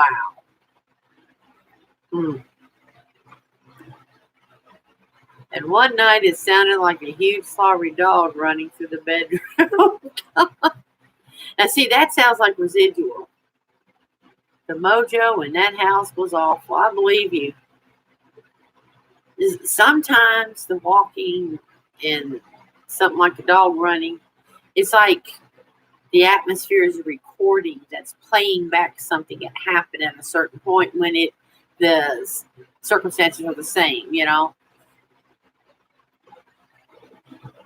Stormy, I saged the house and heard little kids crying, and there were cats on the outside of all the bedrooms. Yep, echoes for sexual activity. Yep. Ooh, Mooncrone. My daughter and I woke up with scratches. That's always bad. That is serious bad. That's serious stuff. When they start touching you physically and causing harm, that's some seriously bad crap.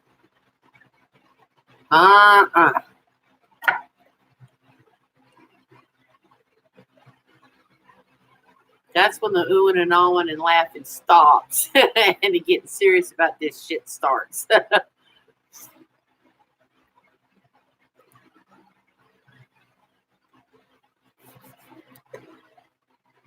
Tina, I hear music playing up here a lot. The guy owned this house before us killed himself. It's always old country music.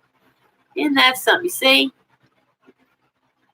It's something you can't explain to somebody else and they go, oh, you just hear them. But it would be where there was no way. There was no radio around me for miles. I mean, usually by myself, and I could hear it, just this music. And it was like an old radio playing way off in the distance. So, yeah, you know what I'm talking about. Just left that imprint on the house. Mooncrone says, I would always get down the stairs as fast as I could because it always felt like someone was behind me wanting to push me down the steps. I had a feeling like that here one time. I was out in the backyard with Shadow, my dog. And I've walked this yard at night. I still do. Never felt one bit of threat. But this one night, for some reason, I had this panicked feeling. And I didn't stop and think, didn't question. I hauled ass for my door. And my dog was right with me. My dog went ahead of me. And he was scratching at the door. Shadow's never done that before or since. So there was something there. I flung that door open, ran in and slammed that door. And I felt like as I went to the door, someone was about to grab me. It was that powerful. And it was just like pure evil. I guarantee you I was doing some after that. Never felt it since. And I've made sure to put up guards, if you know what I mean.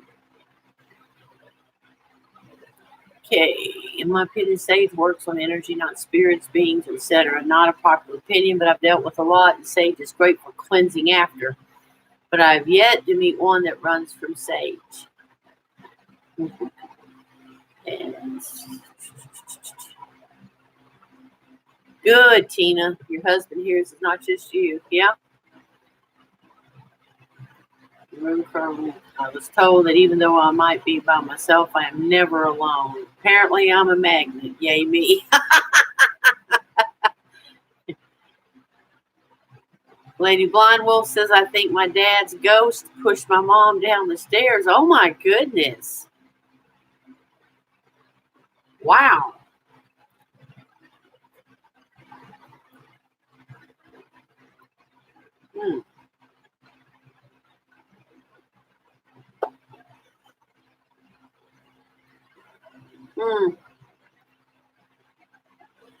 Okay. Now, share my ghost story. Here we go. I was 11 or 12. Lived in Philadelphia. Daddy's in the Navy. And we lived in Navy housing. It's Halloween. And I decided I wanted to have a Halloween party instead of go trick-or-treat. Because, you know, you're 11 or 12, you feel like you're getting big, so you don't need to do all that kid stuff, right? Mama said, okay, let's have a Halloween party. So Mama and a couple of neighbor women helped me get it going. And had all the kids around come for the party. So we have having us a lot of fun, playing our games and stuff. Well, we decided, we had done this, then we had this blanket, you pass it around and see if you could tell what it was just by feeling it. And we did the telling the tales all around. You had to whisper it and see, if it's the same as when it started. That was fun. But then we decided we're going to have a seance. So this girl decided she's going to do this, and we all joined hands. The moms are standing there in the doorway, and they're thinking it's silly girls, no big deal. Sitting there with their eyes closed. And there was patio doors in that living room. And I remember I'm sitting there, and she's doing this, trying to summon her grandfather. I opened my eyes to see because it was dark. We had all the lights off. And I opened my eyes, and I saw a man's head coming across the ceiling, just the head, and he was coming right towards me. Well, being a child, I screamed. And there was about 10 or 15 kids there. And when I screamed, that was a signal. It was a stampede. The party was instantly over. They all ran out the door screaming. But I really did see something. It wasn't my imagination. I can still see that head coming at me. But that gray hair and the beard and the mustache, everything. Like I said, just crazy stuff happens to me like that.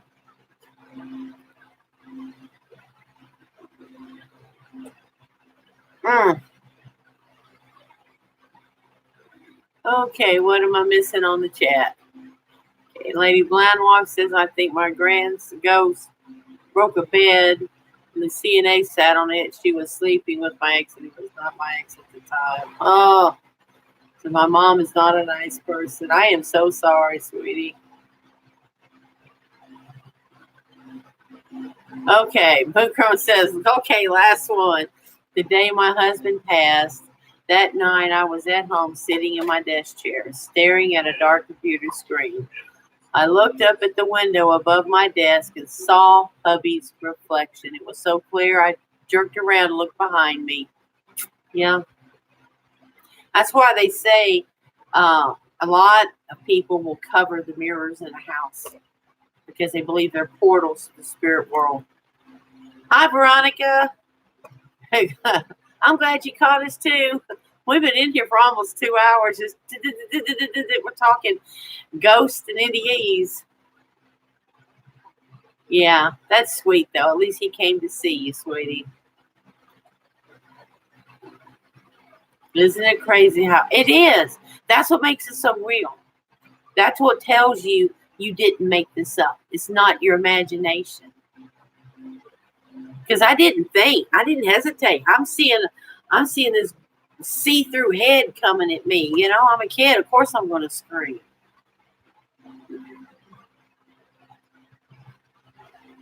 Yep.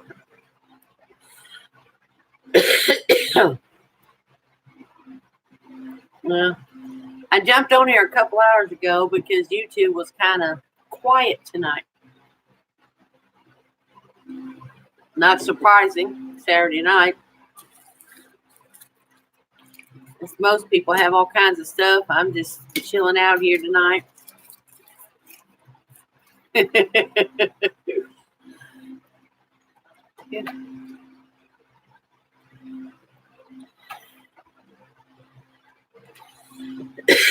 Excuse me. I use Luden's. The Luden's cough drops because they don't have that medicine taste that I hate. Because some of the medicine they've got me on, it makes my throat dry out.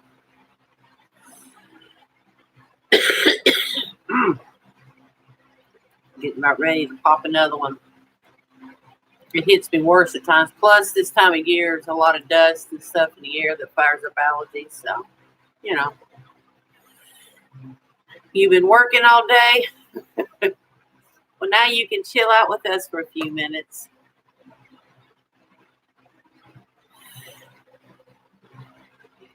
Yeah, well, you got to save some for future chats, Moon Chrome. Yes, they were. The other ones just gagged me. I can't take cough medicine. I will literally get sick. My stomach says, "Oh no, you don't." Out it goes. Gluten's the candy you eat at school. That's a good one, Stormy. It's true, isn't it? Okay. Message retracted, Veronica. What happened? And always, I'm like, ooh, message retracted. What happened? I'm panicking. Something's happened.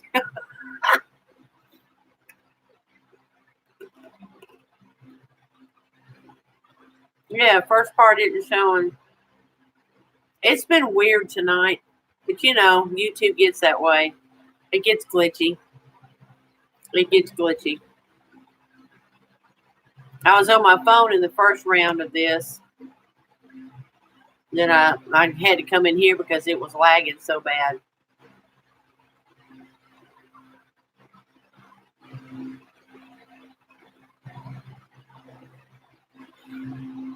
Okay, Fluffy, you go, girl. You know we love you. Love. I'm glad you were able to come by.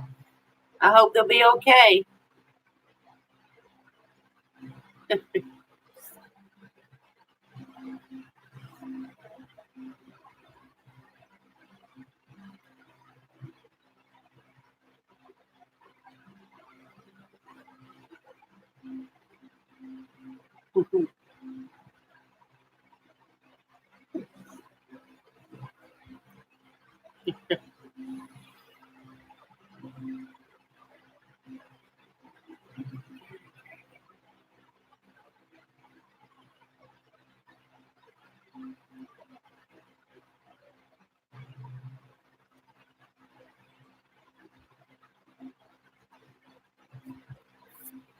Okay, Veronica says, my Grammy grew up in a haunted house that I wish I could have seen.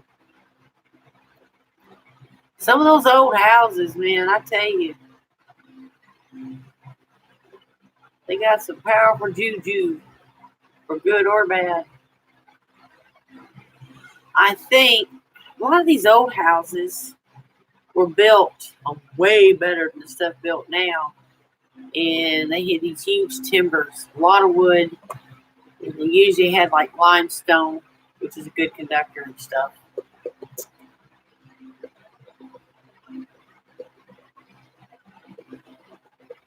So anybody else have a near-death experience? Or know somebody that had one?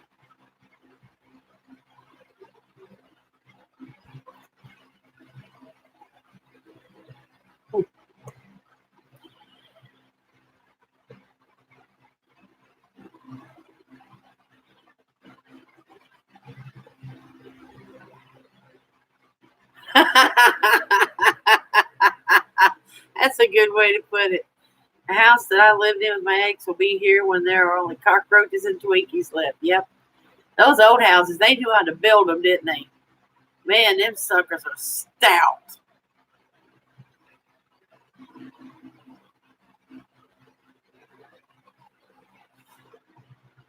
Mm-hmm.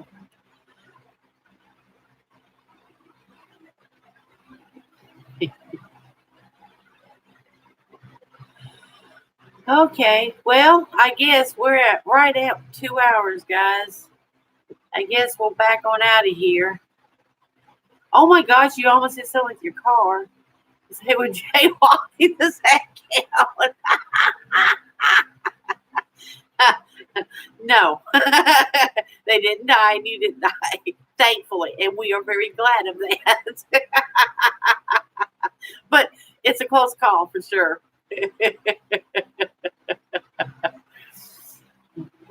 The NDEs, near-death experiences, is people that have actually died and come back.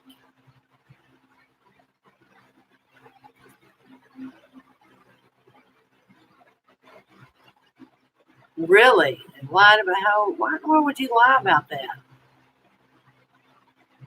Stormy says my old house was limestone and the supports were made from used wooden equipment. The oak floors were 5 inches thick. Those are good floors.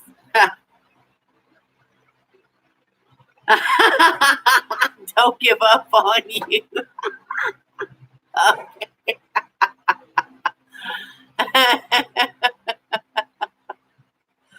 Oh, you're funny. You're funny, Stormy.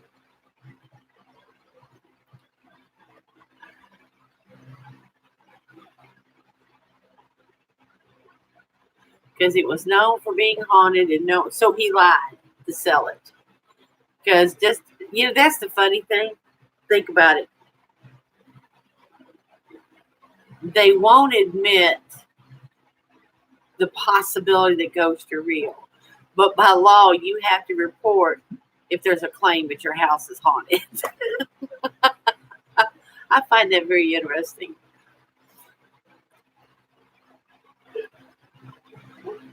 Stormy says, I knew a guy. Uh-oh.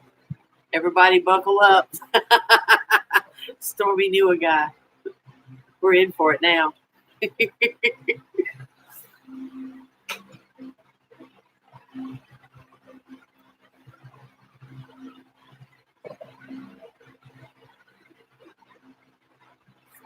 Well, haunting, like I said, doesn't bother me as long as it's not something that's negative. Stuff Moonchrome's talked about would freak me out. I could brace myself and deal with a lot of things. It's when it catches you off guard that it scares the crap out of you the most. Just have to be braced for it. So I would love to go ghost hunting. If I ever get some of the equipment, I will. It's going to take me a while, but I want to get me a new camera, one that I could use for this, plus go ghost hunting. And I also want to get me a new digital recorder.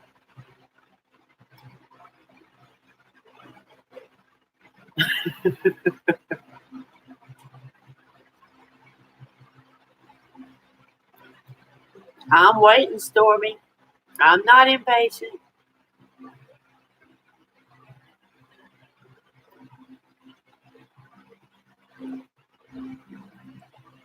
You go right ahead. Yeah, Winkler says that house mics terrify me. Yeah. And Cosmic Crow says most spirits are pretty chill. I think it's true. Okay. Stormy Night. Who said he died on the table and saw his body flatline? He jumped back in and came back.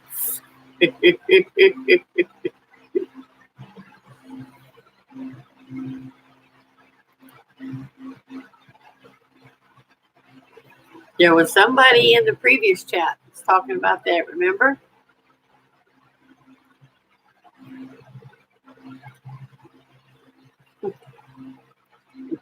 I know you are. Be nice, I'm old. Be nice, I'm old.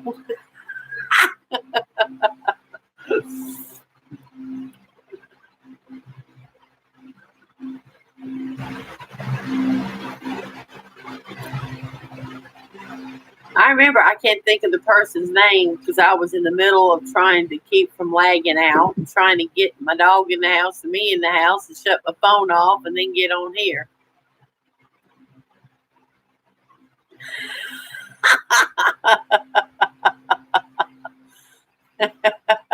You're okay, Stormy. It's all right.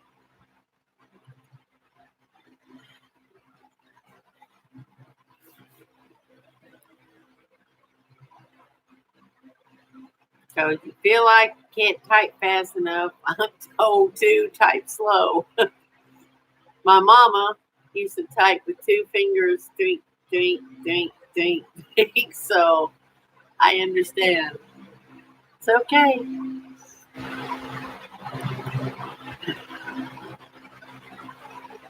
Your insomnia medicine that your vaping is making it hard for me too, says Veronica June. Okay, Stormy Night asks, who's next to tell a story? Who's got a story? Do you want me to tell you about the strange man I met in Georgia? It's been a very long time ago. It was probably about 6 months or so after my first divorce. He was very odd. Okay. This man was actually a sheriff down there, and I think it was in Griffin, Georgia, or somewhere down in that area. I don't even remember. It's been so long, my old brain can't remember how we even met. And I was young, just coming out of all that crap I went through with my ex. And I met him somewhere, I just can't remember. But we went out a couple of times, just driving. He was a sheriff. So I felt okay. But he was telling me stories about himself. Now get ready for this. This guy claimed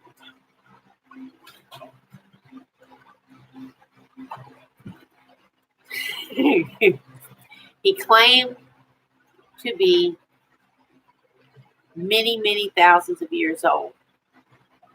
That he came here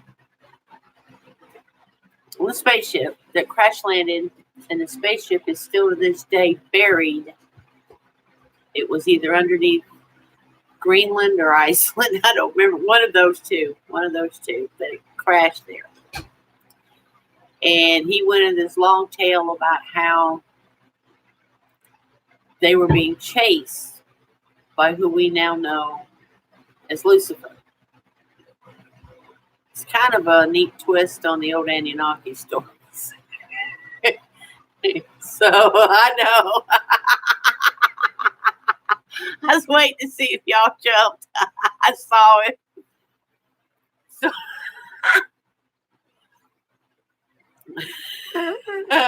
Little Cosmic Crow says, I thought I heard noise in the other room, and I can't tell if it was actually something spooky or just me freaking out for no reason.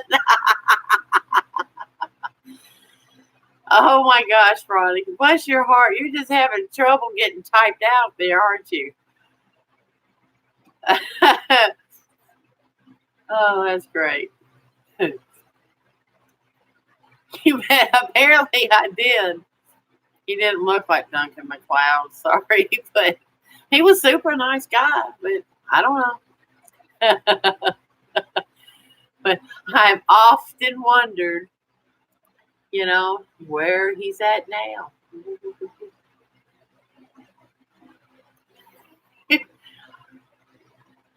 I know.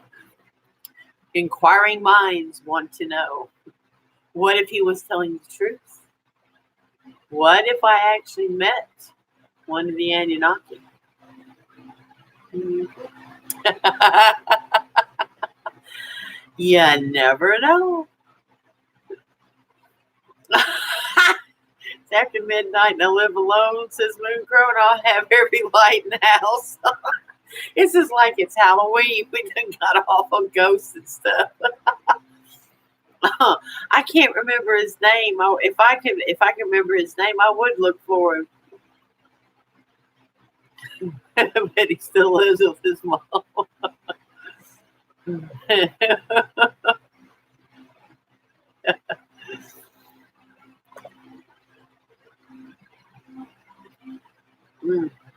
He was interesting, no doubt. He was interesting. But the stuff he told me when I first ran, it was before we had internet, guys. Before we had internet. So years later, I guess it was about 10 years or so later, did that.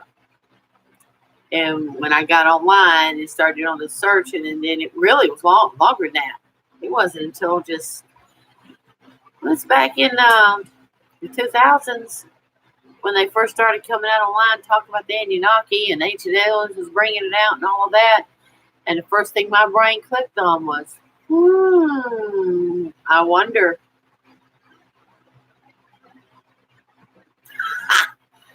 Cosmic Crow. Halloween's a birthday, so not scary because I get cake. Yes.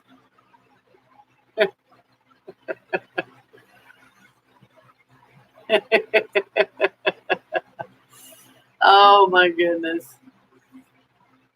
I do. I still wonder.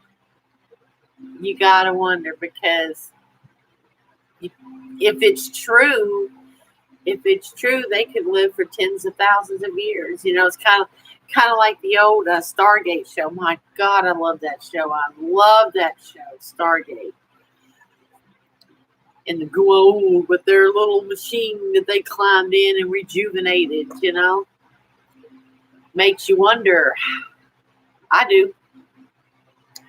Stormy Night asks, do you guys believe in aliens? I absolutely do. I absolutely do. I totally believe in aliens. Call me crazy. I don't care. It makes more sense to me. I love the Ancient Aliens show. My son can't stand it because he can't stand the guy with the funny hair. But I don't care. I love the show. I love it. Yep, I agree. Mooncrone says, I believe it's a little arrogant to believe we're the only intelligent life forms out there. So, yeah. Little Cosmic Crow, wow, you guys really are trying to give me nightmares. Tina, I need one of those rejuvenation machines. So do I. We all do. I like to find one. I'd share it if I did.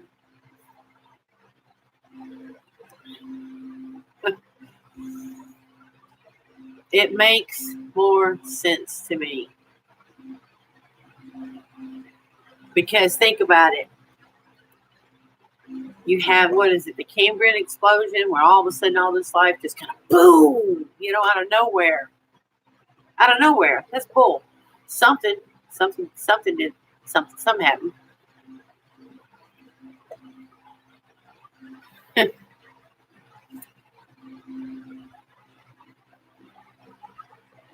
I think it's also possible maybe they're not from another planet, but from another dimension. Ooh. And it's also possible that little grays are interdimensional beings. And that's why it's so easy for them to go through walls, because they figured out how to take people out of their beds or wherever. And the physical world is immaterial to them. Yep, there are some that do. That's where I think when the Bible talks about, you know, or the old saying, whatever it is, people sometimes entertain angels unaware. I believe a lot of angels were actually aliens. I believe there's actually angelic beings, but I think there's also aliens. There's just a ton of stuff we don't know.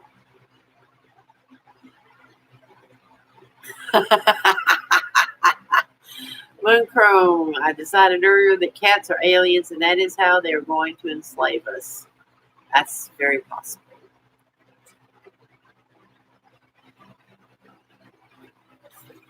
So Stormy Night says, see, I believe in other dimension easier. Yeah. Well, you know, there's a lot of scientists now saying that they believe we live in a holographic universe that is like a computer simulation. That from what they see, there's so much mathematical precision in things that it's the only thing that would explain it. I don't know. I'm not a scientist. I'm just saying what they say. So it will be just like I was talking about before, changing the channel. Get to a different frequency.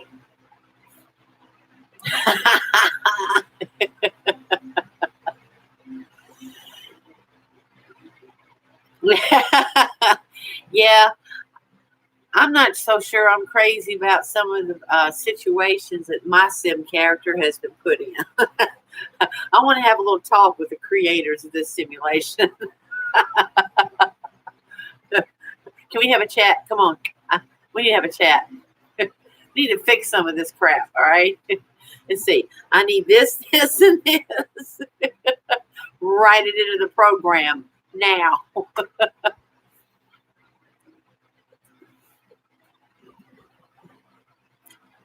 But it's possible, especially if you're certain things you do, maybe that, I don't know. It's just, it's interesting to think about. Yeah. Well, they have seen this petri dish. You heard Skippy. They have found somehow that it works with their uber duber whatever telescope, looking at all these galaxies far away. I believe they have found a system, and something about the way the timing of the star blinking, it's showing something going around it and the size of it, and they believe it's a Dyson sphere. A Dyson sphere I learned about from Star Trek, because I'm a Trekker. I love Star Trek. And I knew instantly. I'm like, holy crap, but how could they know that? But somehow the readings they get off of it, if it's a Dyson sphere, what they've done is they have built, imagine our sun, and we built around it. Just enclosed the sun in a huge, gigantic enclosure, and you live on the inside. So it's like the reverse of being on the planet. You're on the inside of it. Dyson sphere. And somehow when that thing's like spinning, maybe there's an opening and they see it or something. I don't know. It was all technical jargon and stuff. But when they said Dyson sphere, and I'm just like, whoa, that means that would be a civilization so far beyond us, we could not even begin to imagine what they know. Could be. What if we're a prison planet? What if we're the aliens that screwed up so bad they had to lock us away here? And they won't let us off until we grow up. Dysons are good vacuums, yeah. I can't afford them. Yes, I agree, Crow. We're working too much. Can't we like fix that? Yeah. Yep. Yep. Yep. You think about it, you look at how messed up our lives are. We've got to work off all this negative bull crap in our lives and get a clue. And too many people can't let go of the negative. They're just bound and determined to be negative. I don't care how hard you try to lift them up. They just want to stay down there. And you're just hurting yourself. And you're hurting other people around you too. But we as a species have got to grow up, make the better choices. We haven't yet. We just haven't. Yes, we are. And that's why I say it's a prison planet. And one of the things that got me thinking about that is the Van Allen radiation belt that surrounds this planet. This is why there are a lot of people that believe we never really went to the moon. Now, I ain't going to say we didn't go there, but I'll say that maybe some of the pictures and video that we were given were fake. Not that we didn't go there, but because we really, it's doubtful we had the technology to send such clear video back in '69. So, it's something to think about. It's a lot of arguments pro and against, but that Van Allen radiation belt is a big one. Because basically when they were traveling in that spaceship, it's basically nothing but darn aluminum foil between them and outer space. It was very thin, not much protection. So, I don't know. But if that is something, that's one of the tales from some of the stories that I can't remember. I cannot pronounce that word. If I can find that, I'll link it. But there's a website that has all kinds of collections of different stories and stuff. You could spend days going through it and not read everything that's on it. But it talks about how the people that came here were under attack because they were bad guys. They're bad guys. And they got locked on this planet. And that's one of the things that was going on with Aleister Crowley, was trying to make connection with the beings on an adjacent dimension that we're trying to tell, give them information on. They're wanting to get out of here, and they're trying to give us some scientific information on what to do to get our technology up to speed so that they can use it to get out of here. Who knows? It's entirely possible and likely, John, that we go to outer planets. Yeah, there's a lot of stuff we're not told. When you look at the human species, that's why I say there's no real devil. We are the devil, because if you go out in nature, just observe, just in your mind, just see it. It's just doing what it's supposed to do. There's not one bit of evil intent. This animal kills this animal to survive. That's it. It's the basics. Basic survival. You put a human in the picture, and you're either going to get altruistic motives, where I'm going to help the livestock, and the wildlife, and nature, and all this stuff, and help build it up, or you'll get a butthole that wants to torture creatures. We are the ones with the capacity for the good or for the evil. It's our choices that we make. So maybe it is. This whole thing is a hologram. Maybe this is the holodeck. We're on a holodeck somewhere, and we're given the chance to work off all the crap that we did before and do it right. I don't know. It's a theory. There's thousands of them out there. Now that I've bored everybody to sleep.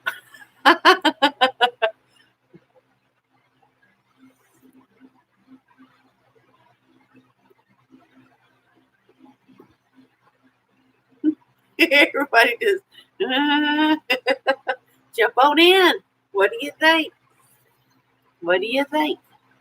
You think it's too far? We it to each other.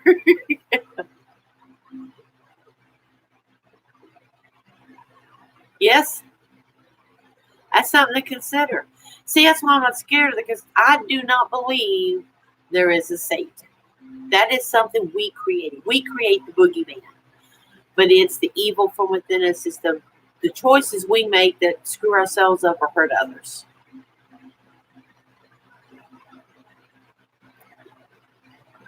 I think that the Buddhists are onto something. You got to remember, keep this in mind.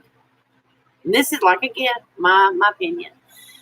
Because I racked my brain for years, people. I struggled. I'd walk this yard at night. I know my neighbors think I'm a crazy woman, so maybe I am. I don't know. But I'd talk to God. This don't make sense. That don't make sense. Show me. Explain this to me. I don't understand. I couldn't make anything fit when I was trying to do the church thing. It wasn't until I looked at the other religions and looked at Buddhism, Hindus, and all that. And they've been around a lot longer than anybody else. I believe Hinduism is one of the oldest religions on earth. And they kind of talk along those lines. And they've got a pantheon beyond belief. I wouldn't even begin to try to list all of the goddesses and gods. Everything's a goddess or a god. You get into Shintoism from Japan, and everything's got a spirit. My Native American ancestors, everything's got a spirit. Everything. What if that spirit is part of the computer program that keeps it going? Trees, if you don't know it or not, trees have a root system that connects the trees to other trees and to this tree. So where that root system goes, who knows how far? It may go around the whole earth for all we know. I don't know, at least through the continents. As far as the trees exist, that's vast. And we already know they've done experiments about the intelligence of plants, that they communicate. They've done experiments, had electrodes hooked up to plants and trees in like a greenhouse, and had the guy come in and he'd be loving and kind to these plants. And they were getting a like a positive vibration from it, and then when he went to chop something down, it's just like a lie detector going woo, woo, woo, freaking out. So they're not, as far as we know, don't have the sentience like we do, but there's a knowing. There is a knowing there somehow. So who knows?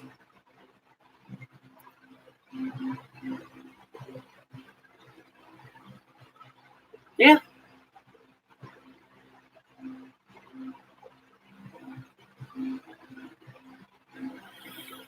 Little cosmic crow. I just knew that God was like a tree in connection with what God was, but I didn't know what paganism was or other words to describe it. Yeah.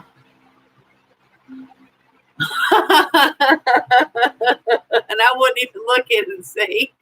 I have it. That's synchronization. Woo! They do have their own knowing. You can feel it. That tree, I think you guys have seen me talk about that willow tree right there. That's why I call it spirit willow. I feel that tree. I feel that tree.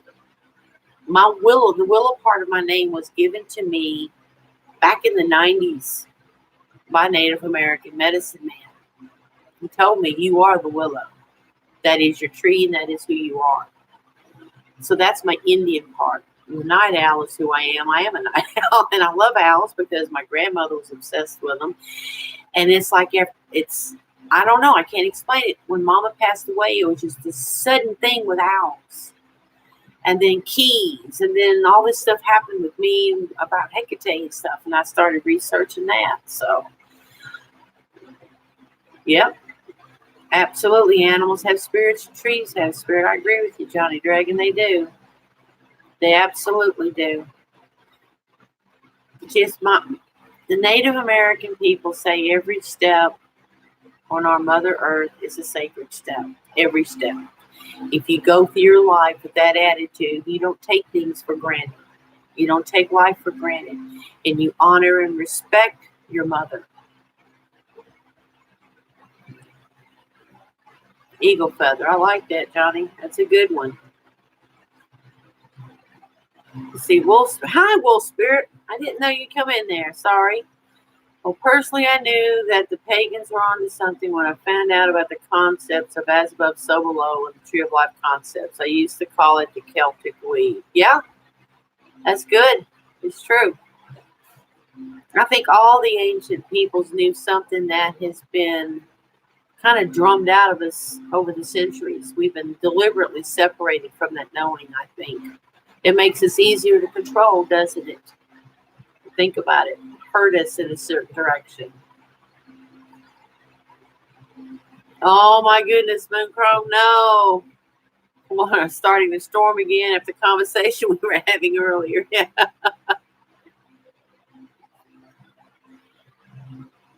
Yeah, we've been having storms almost every night. So, yeah, I know. You can't have too much of a good thing at times. Kind of balance it out, please.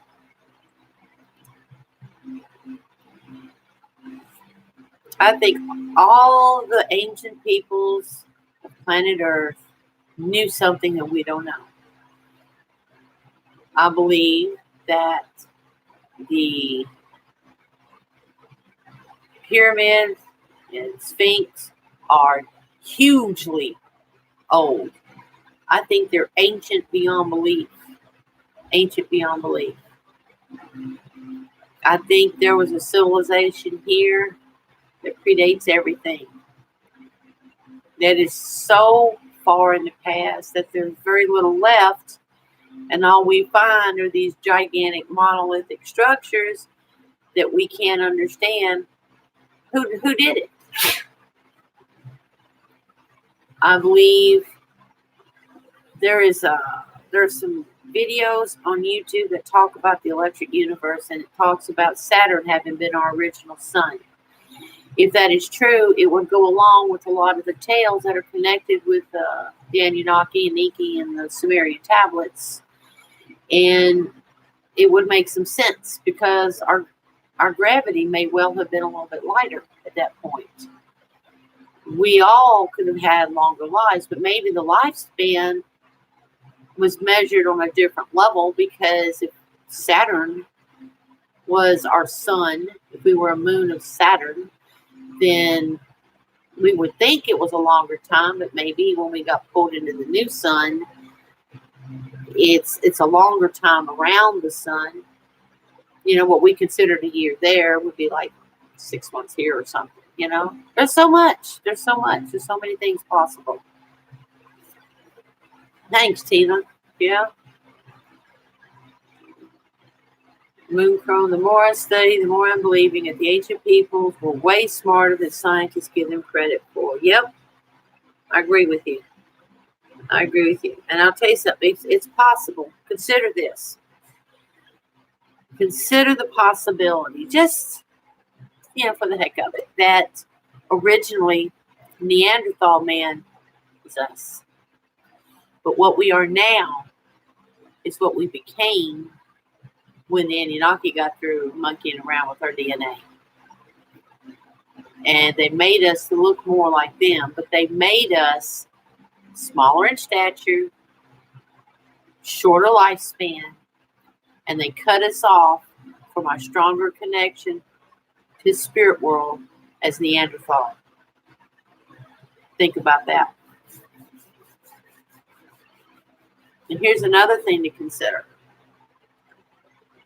Maybe some of those funny looking skulls are because it's people that live for a long time.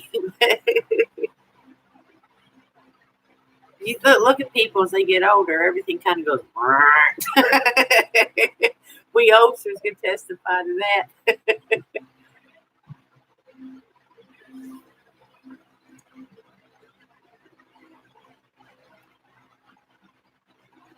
I'll tell you something, Romans even had greater technology than people know.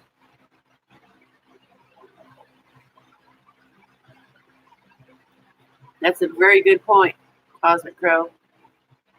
What if before we were Neanderthal, we were advanced, but then killed ourselves off due to war or something? Yeah. Because I think so. Mooncrone, I think we are. Maybe we aren't progressing intelligent. We are digressing. Look at it. Our food is not as good quality as it was 100 years ago. They've got so many additives and stuff, it's making us sick. And the school systems don't educate our kids like they did when I was going to school. Kids now aren't even taught, civics and stuff. They're coming out of school not knowing a bunch of just basic stuff that we all knew in my generation. Spiritually, we're really sick. We're really sick, in my opinion.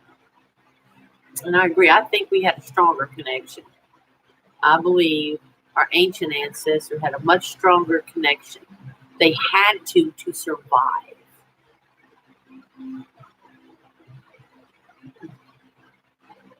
Mm-hmm.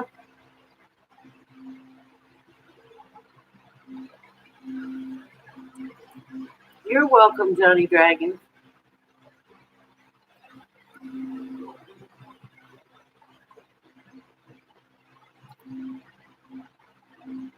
I walked away from the politics things because it was making me sicker than I already was. Can't change things. I'm not rich or powerful. So I decided I was going to focus on myself. Not in a selfish way, but to get myself healed, to deal with my grieving for my mom, and to try to be here for my family and for my patients I take care of, and to grow from there. And I figured that walking this path, I can do more good than I ever could being some kind of activist. Because I'm actually doing hands-on helping some people that I care about. And as I grow and I develop, I can do more to help people. Like once I get really good with the tarot and all that stuff, and just bit by bit, wherever spirit leads me, be open to that. As much as anything, just loving people. And that's one reason I'm constantly telling you guys, I love you. I don't think people hear that enough. I don't think we get enough love and reaffirmations of being valuable and worthy in this life. This life tends to tear us down and beat us down. It wears us down, and it's hurtful. So I try my best to try to lift you guys up because I really do care. As corny as that may sound, I really mean it. I really do care. I really do.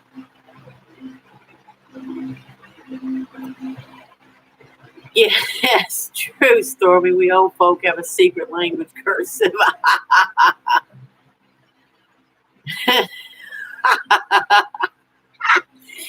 You're right, Mooncrow. We all started writing in cursive, went back to driving stick shifts. We could cripple a generation. Yeah, you're right, Cosmic Crow. The school system kind of punishes you for wanting to learn and for asking questions. Yeah. Yep.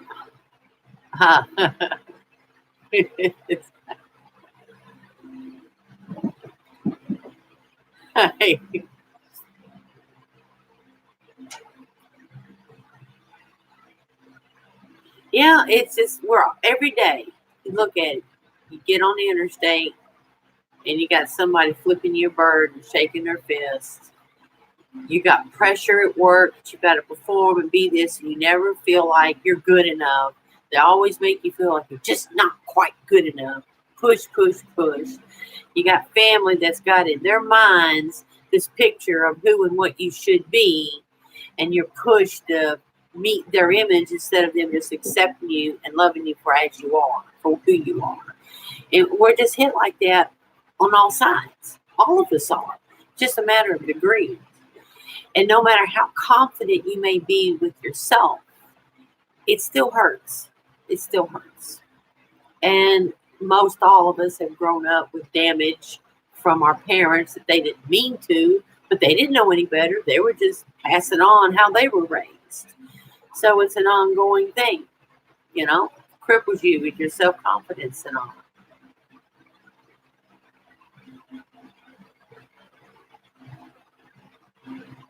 Yes, absolutely. Mooncrone says, I think there are some who vaguely remember that connection we used to have and are trying to get back to it and trying to help others get back to it. It's almost a losing battle, though. Yes, I absolutely agree. I am serious. I was talking to my daughter a couple days ago. We were sitting out there on my porch having a conversation. And that's one of the things that I told her. I said, I feel such... it's like a bone deep need to heal people, and I'm not talking about physical healing. I'm no, hands-on healer that way. It's the soul. I feel a need to heal people's hearts because I know how battered I've been, and I know others have been too. And I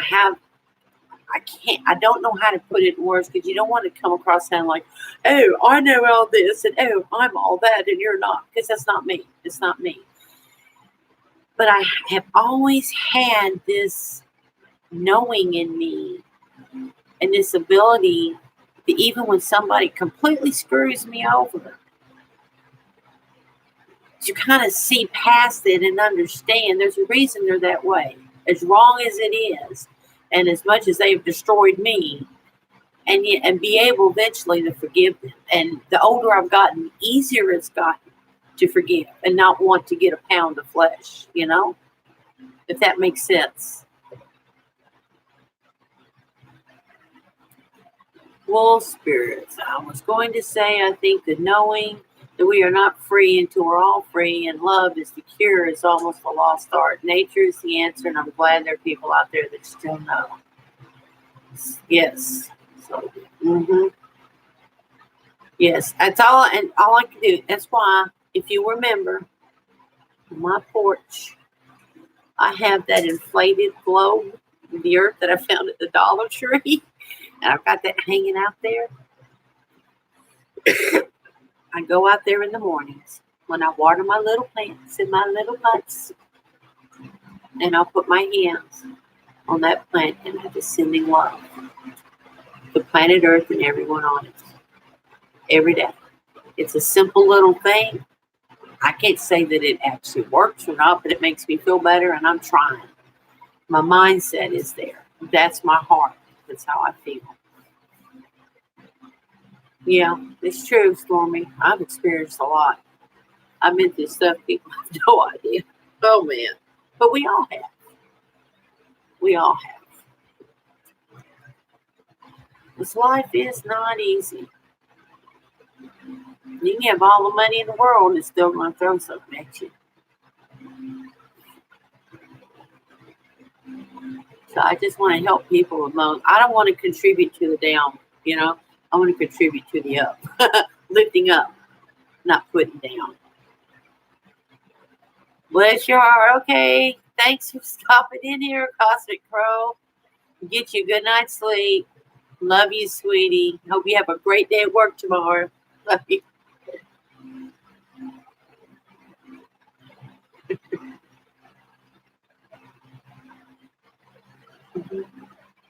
So how long do the rest of you want to keep going? I think Stormy would be here all night.